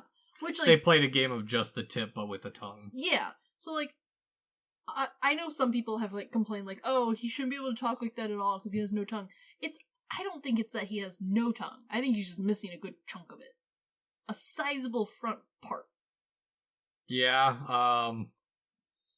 referencing back to Takashi Miike. Uh-huh. Ichi the Killer, there's a part like that, too. Yes, yeah. exactly. But also, I love that they carry over, like, the arrogance of the Americans of, like, why the hell would a prince want to talk to you, of all people? Yes. Because if you're gonna lean into the I am the most assholiness trope, just keep rolling with it. Just keep that train going. It works. Yeah. Yeah, the arrogance of Americans, the stereotypical. Yeah. But also, I do have a question about this bit. So we've seen the scarabs that got released from the warden. Were the scarabs part of the curse? I hope so. Because there's a few of them living in Emotep, or did he just, like, pluck a couple off for good measure? Like, rations? I have no clue. I just like the concept of now immortal beetles. Yes. Exactly. That's my point, is like... Yeah, they are for sure immortal beetles. Yeah, Emotep is the, oh shit, what's his name? The bug dude from Naruto. Yeah. But without actually being able to control them. Yeah, I mean, it's not really controlling, but, like, they also do kind of have the same goal. Yeah. Well, Kinda. They just want to eat shit. Same goal. Yeah. What if the curse involved everything in the coffin? So because they poured the beetles in the coffin and then sealed them in, they're like, now you get to live forever in pain and sadness. So... beetles also now live forever in pain and sadness. Does it have to be alive? I don't know. Because think of all the bacteria. That's true. That would be very soupy in there. Actually, that'd be a good plot point where it's not even like the mummy's cursed, it's the bacteria that was on him that's cursed. Yes. Yes. That'd be good. I dig it. But, anywho, first American fully down. Yep. Blood, the water turns to, or everything, the booze turns to blood. I like this interpretation of it, because it's a little bit more impactful. Yes. Than just the river. Yeah, because, I mean, that's going to get washed out in, like, a week. And also, like, granted, like, historical context-wise, like, yes, that would have been detrimental. But, like, modern-ish movie-wise, that would have been like, oh, gross. Whereas now the booze is blood. Yeah, the only thing everyone's drinking in this movie is booze. Exactly. Yeah. Much more impactful. Hence our whiskey. Yes. But we also get fire from the sky as Cairo starts to be torn apart, Fort Biden. But I love how they go up to find out what's happening to the dude, and O'Connell's first solution is to shoot right away. Sorry, no. He goes up to Evelyn because we get the little scene of him of Emotep going through the keyhole. Yes. Because obviously he can turn to sand. So now we've got the bug ninja, and we've got Gara. You know, Gara and this mummy are very similar in certain ways. Very angsty, wishes to have their love. The love was taken away from them. They're cursed. One has a demon in them. One is the demon. You could argue that the demon is inside him. No, he is the demon. Yeah, he is the demon. Yeah. But, yeah, I love that O'Connell's first thing is to shoot him. It's not a bad plan. No. It's not the worst plan. No. And I think, there's a cat that gets in their way that actually scares him off. Yeah, he notices that the cat, like, because, like, the lore of, like, oh, cats were gods. Yeah. Sort of. They were holy items, so... I do question why we didn't put a leash on this cat and, like, carry it around with us. I've got complaints down the line. Okay. So from here we return to the museum where we learn that the curator and the Magi are all part of it. That's how the of course information got carried on. That's why it was so quick and why they were only targeting Evelyn. You know, no one was really that surprised. No. But I do like the change from the Magi being the ones controlling the mummy from like the original classic movies. Yes. To them being more of a guard to prevent them from escaping. Honestly, it makes more sense. Yeah. It makes for a better compelling mummy or enemy than some guy who's controlling. It's less Scooby-Dooby. Yeah. Because for those who haven't seen the classic mummies, every single one, the plot is there's a priest controls the mummy, or scratch that, mine's the first one.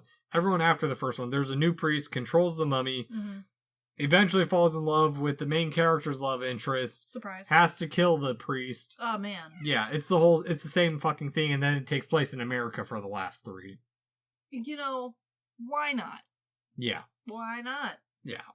But in this, we also get a quick summarization of the prologue and upping the ante to keep O'Connor and Jonathan involved because Imhotep they've revealed that, he thinks that he's found his human sacrifice, so you're still on the table. It's not just the Americans, you're also a target. Yeah, which, you know, it feels like a valid, like, up the ante stake here. Like, it works with the story and plot. I'd buy it. Yeah. It works. Yeah.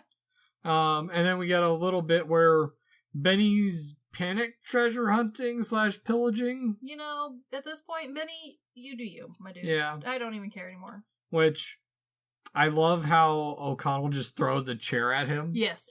Which, I appreciate that while Beni has now sunk to the newest of lows, they still hold, like, a certain level of camaraderie. Yeah. Which, I might have been mixing their names up. O'Connor, the actor in this scene, he was heavily bruised because I guess the dude just bruises easily. Oh, poor guy. So, like, him being thrown around by Brendan Fraser, who's not exactly a small guy. No, I mean, he was pretty buff for this role. Yeah. Because he just came off of George of the Jungle. Yeah, he was pretty muscular in that one. Yeah. But yeah, Beni was quite bruised up, even with wearing padding under his stuff. Oh, poor guy. But yeah, I love that we get the little buildup of Fraser of O'Connell asking. Yes, it is O'Connell, not O'Connor. Yes. O'Connell asking of like, well, what's all this for you? He's like, well, I'm free. Oh, we forgot to talk about the best part of Beni of like going through all his like little prayers and chants. Where he's hoping that one of them works. Yes. Yeah. But it's a nice bit. Another American dies. Oh, darn. Imhotep is strong again and vomits out a bunch of bugs.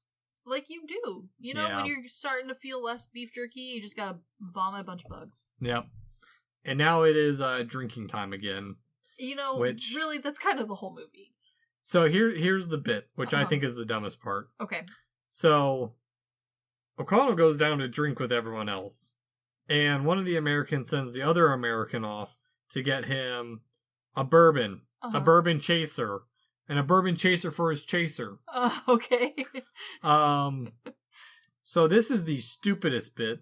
Let's put one of the guys who this walking death machine, or whose death makes the mummy stronger, and who he's actively seeking in the line of defense in front of the mummy's ultimate goal.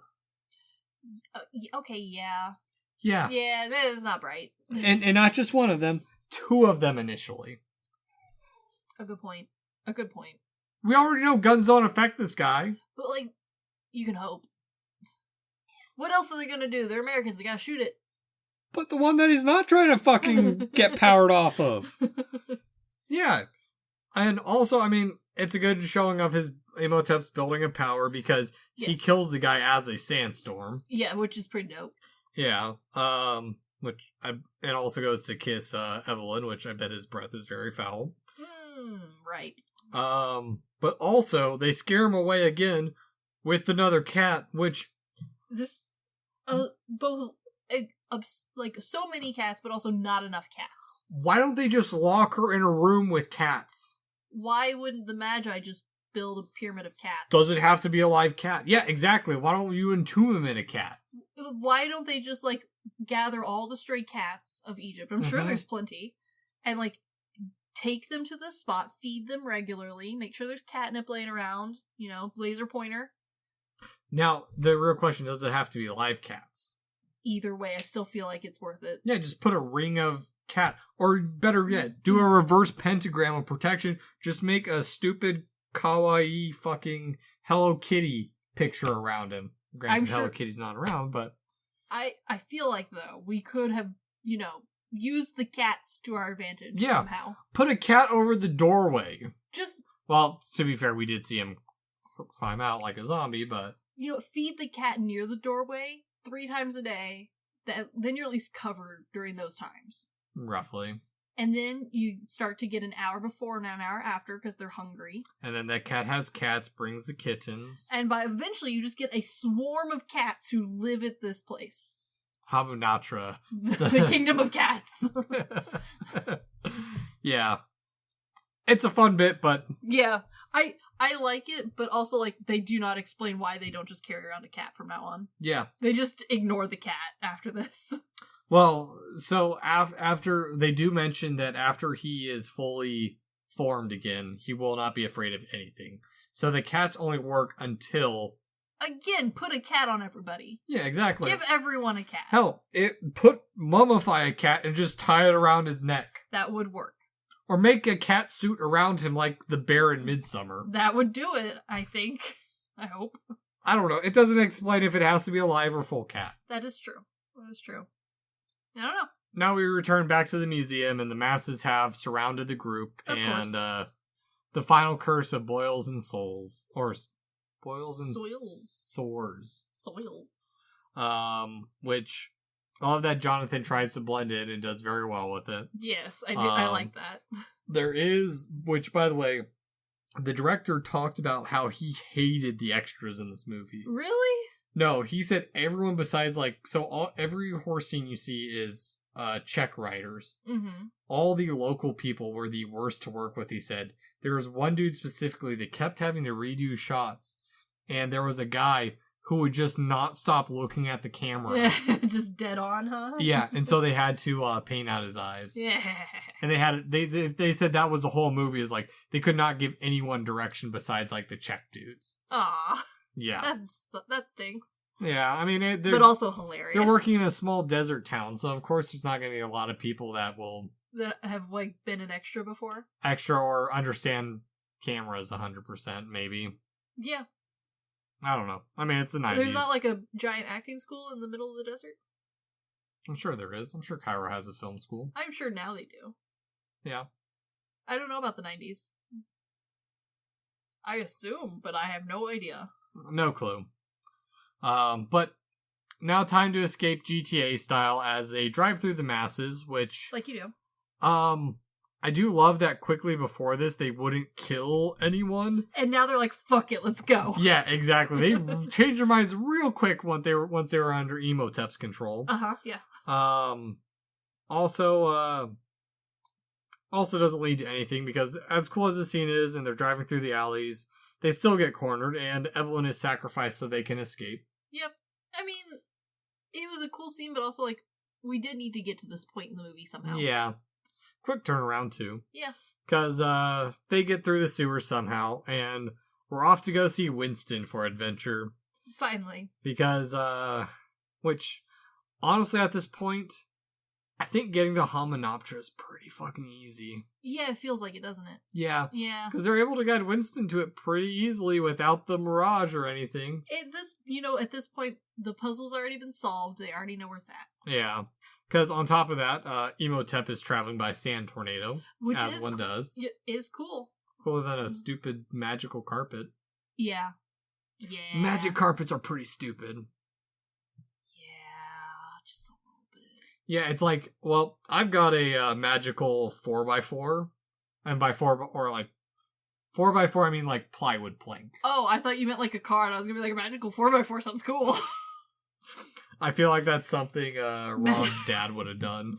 A magical 2x4 sounds like the name of a really messed up finisher move, like magical 2x4 snack. 2x4 is for the witch who didn't have time to make a legit broom. Yeah. Construction witch. I dig that. Is it a full 8-foot long 2x4? Yes. Oh, she's got room for boogie. Yes. It's the bus of witches. So you pick up the kids from school. Although I think maybe a 4x4 would be better. Would have more perch, wouldn't it? Yeah. Yeah. And more comfortable. I mean, depending on I feel the 2x4 the long ways would have better aerodynamics. I feel like no matter how you rotate it, there's always a problem. Yeah. Yeah. Yeah. We're getting close to spooky season. This is our stupid shit that's in our mind. But Imhotep, for some reason, figures out that I think he thinks they were in the plane because Evelyn says, "Oh, Connell," and it's like, yeah. Could just be anyone in a plane that you're just attacking now. But you know what? Maybe he's finally found his new passion in life, which is attacking random planes in the desert. Yeah, with a sandstorm with a face. Which is cool. It is dope. It's pretty cool. If you're going to attack as a sandstorm, it should be, with these face. effects are very good. And they still look pretty good. Oh, yeah. Well, I know that's the thing. So I rewatched this movie before we decided on this episode back when Elijah first had his kiddo. Uh-huh. And we just like, well, I don't have anything else to watch. Let's watch this again. And it's like, this movie really holds up. Yeah, it still looks pretty good. Yeah. Which, they get saved because Evelyn kisses Imhotep. So, the distraction of a lifetime. Shocking. I mean, she basically did what O'Connell did. Yeah, I mean... And it worked this time. Yeah. I mean, it worked last time, too. I do like the implication in that sentence that O'Connell is going to kiss Imhotep, though. That would be funny. There is fanfic out there, I guarantee you. I guarantee you. I know there is. I just refuse to read it. Oh, I will never... No. I don't read fanfic in general. That is the line I will not cross yet. It better be really well written. So many likes. I'll pass. But we get our quicksand trope. The plane crashes. Oh no, it's quicksand. Winston died in a blaze of glory. It's what he always wanted. And also, where does this quicksand come from? Yeah. Yeah. Yeah. Now we're all at Hamunaptra. Surprise.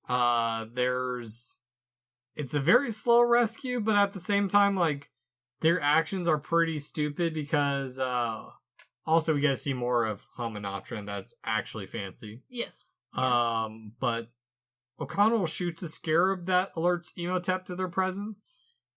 The man really hasn't learned, though. He did try to shoot a sandstorm not even just 2 seconds ago. That is right. They do pull out the machine gun on it. They strap themselves to the wings and machine gun the sandstorm.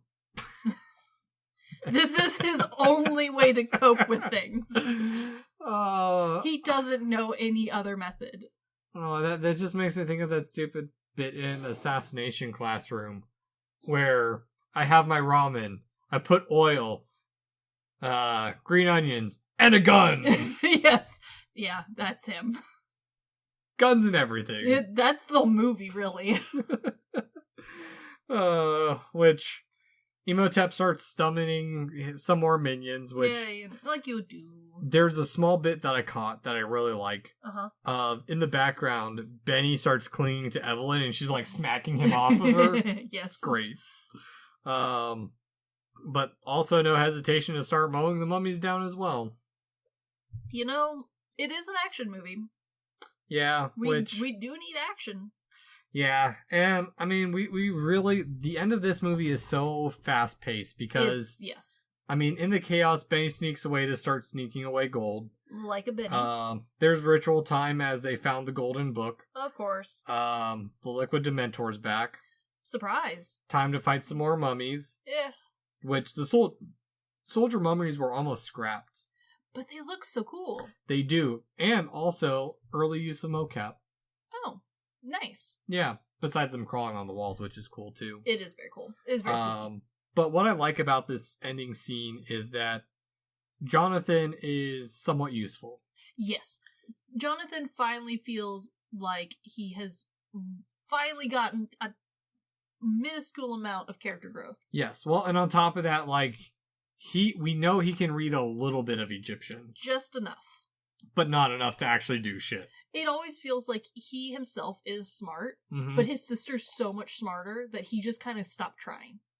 Or he's just one of those guys who just didn't care. No, he didn't want to try that hard. Yeah, he passed his foreign language class by cheating. Yeah. But he understood it regardless. He had his sister do his homework.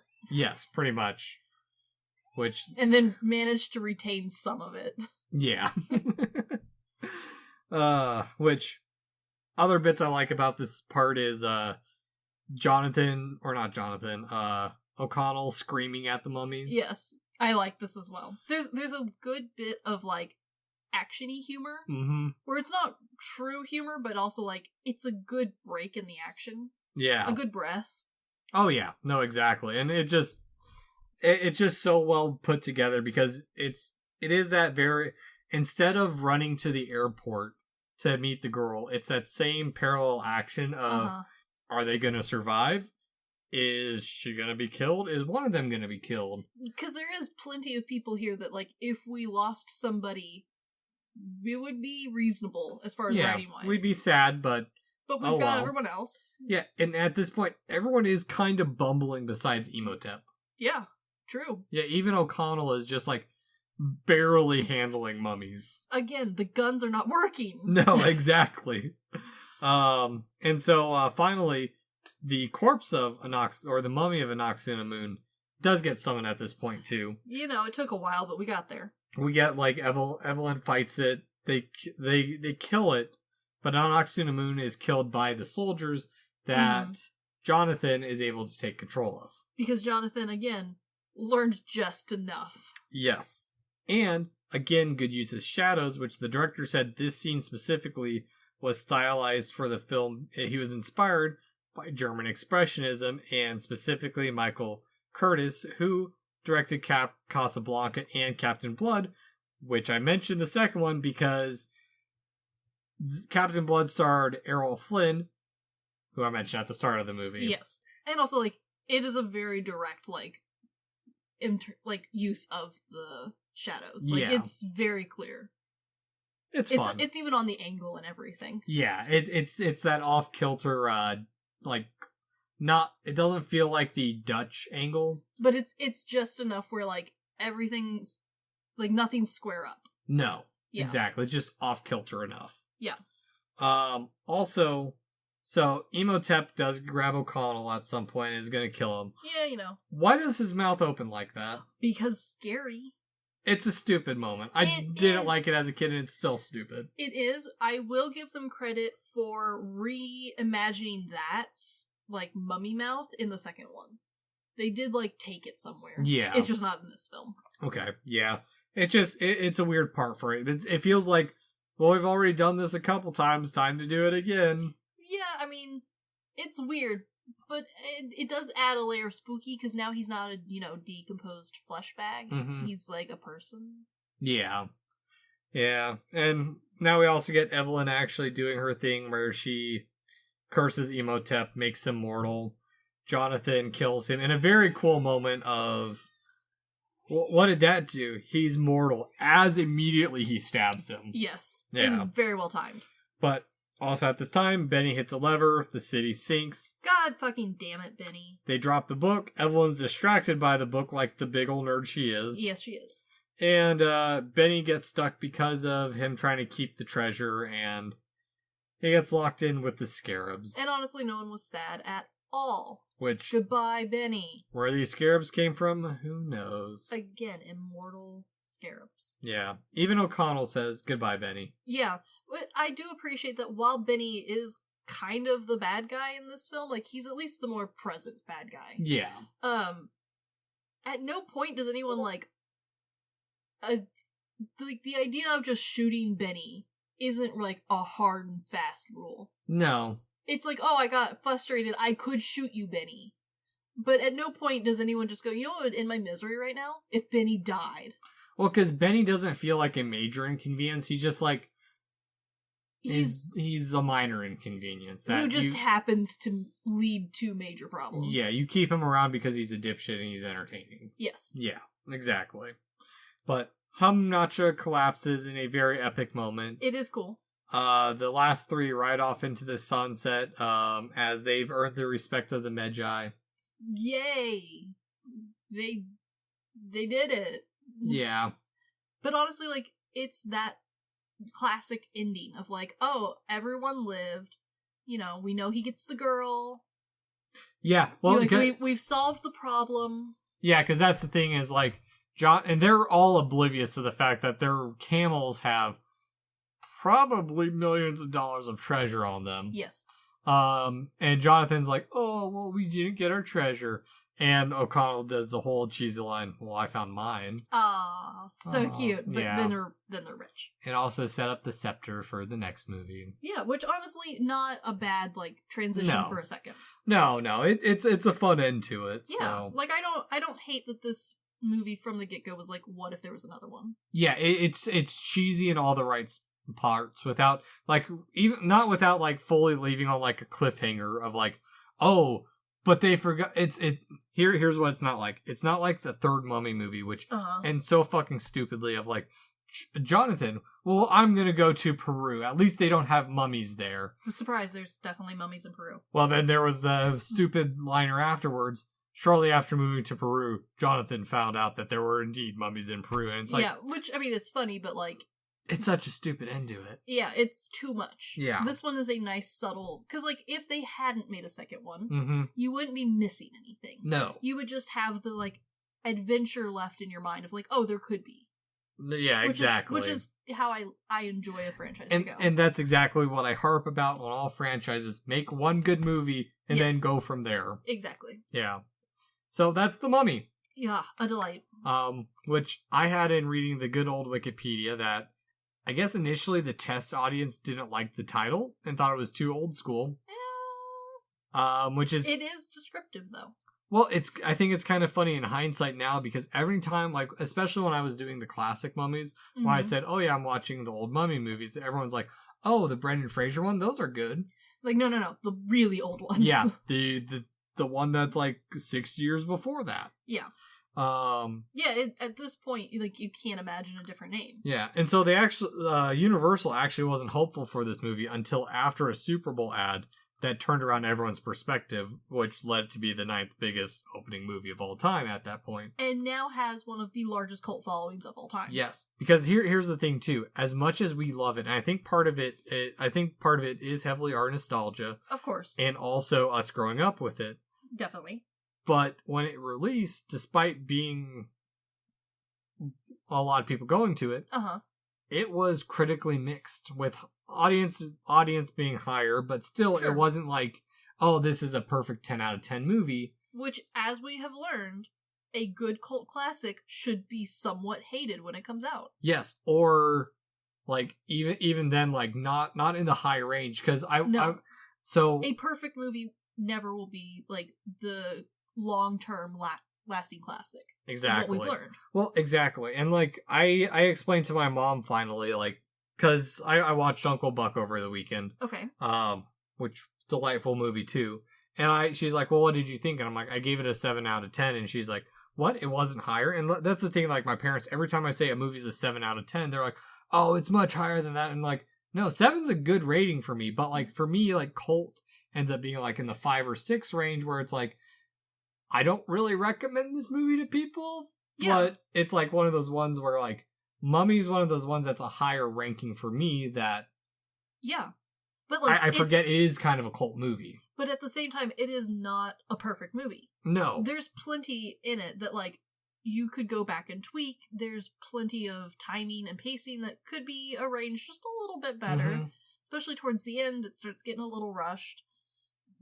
But the whole movie feels like that, though. Like, yeah, it's all fast. Yeah, it's all nonstop. We get a couple moments of character building, but it's not like the romance is like... It's not like the end of Berserk where there's a whole giant sex scene at one of the end of the volumes. Exactly. It's just quick, done, and over with. Exactly. But it also helps build everything. And it's just so evenly paced and evenly done. Yeah. There's not one heavily focused on one aspect over the other. But, I mean, it did well enough. And I think probably where it was at was with home media. Because definitely. In the commentaries and all the special features, they're talking about, like, oh, well, we're working on The Mummy too. Well, actually, I can't say anything on that because this is going to come out before then. So, like, it did well enough home media release to have a special edition.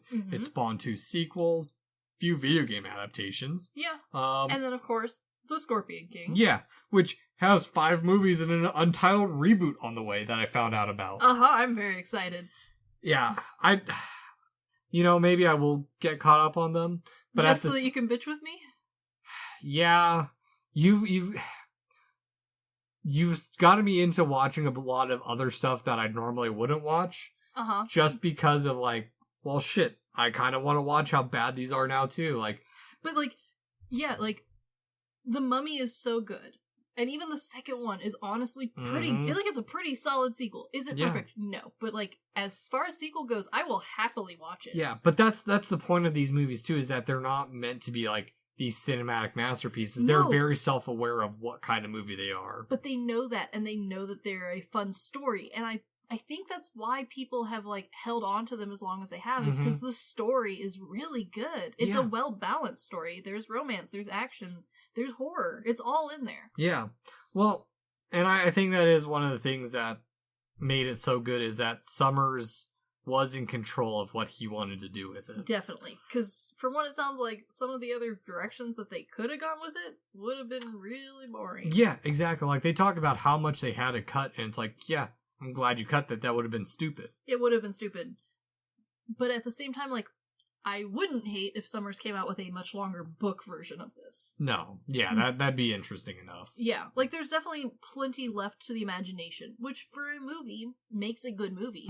Explaining too much just kind of means I never need to watch it again. Yeah.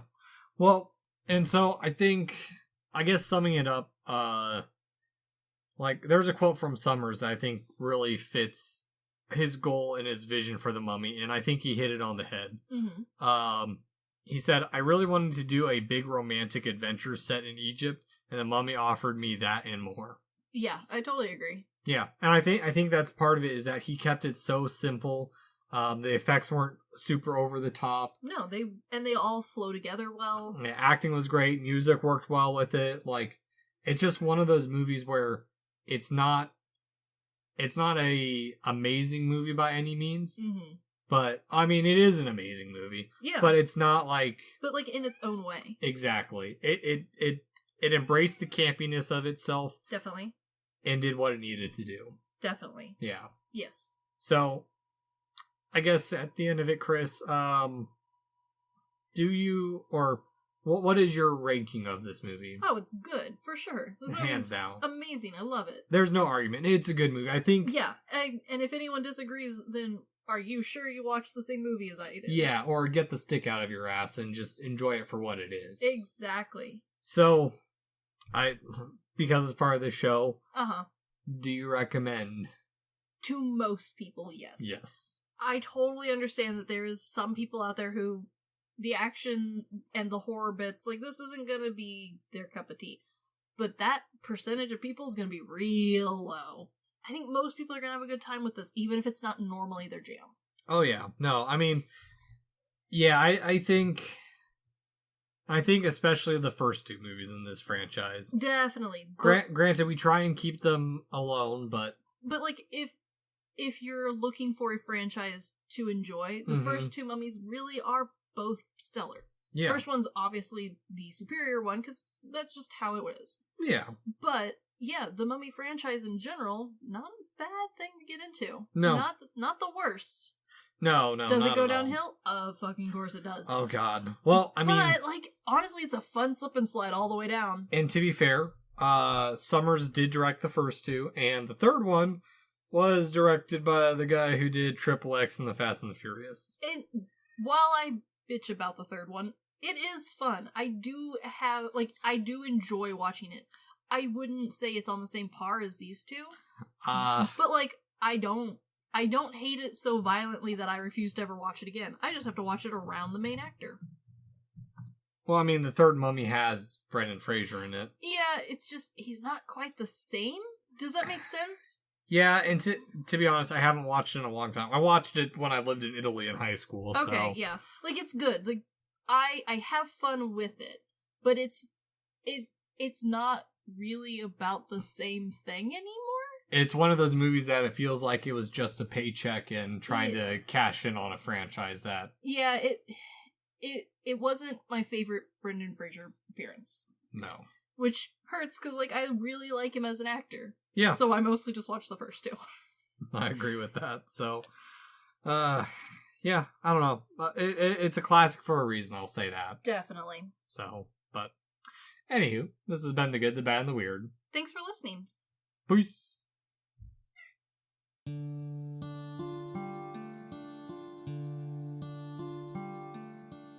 Thank you for stopping by this here town of The Good, the Bad, and the Weird.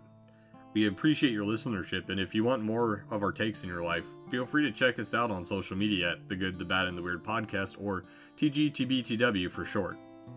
As well, if we missed a fact, your favorite part of a movie, or just have a suggestion and want to reach out and say howdy, feel free to email us at tgtbtwpodcast@gmail.com. And feel free to join our Discord at The Good, the Bad, and the Weird Podcast, where we talk about movies, just share random banter here and there. And always, check out our podcasters, streamers, or any other content creator we shout out in our episodes. We really appreciate it. And as always, thank you for listening. Peace.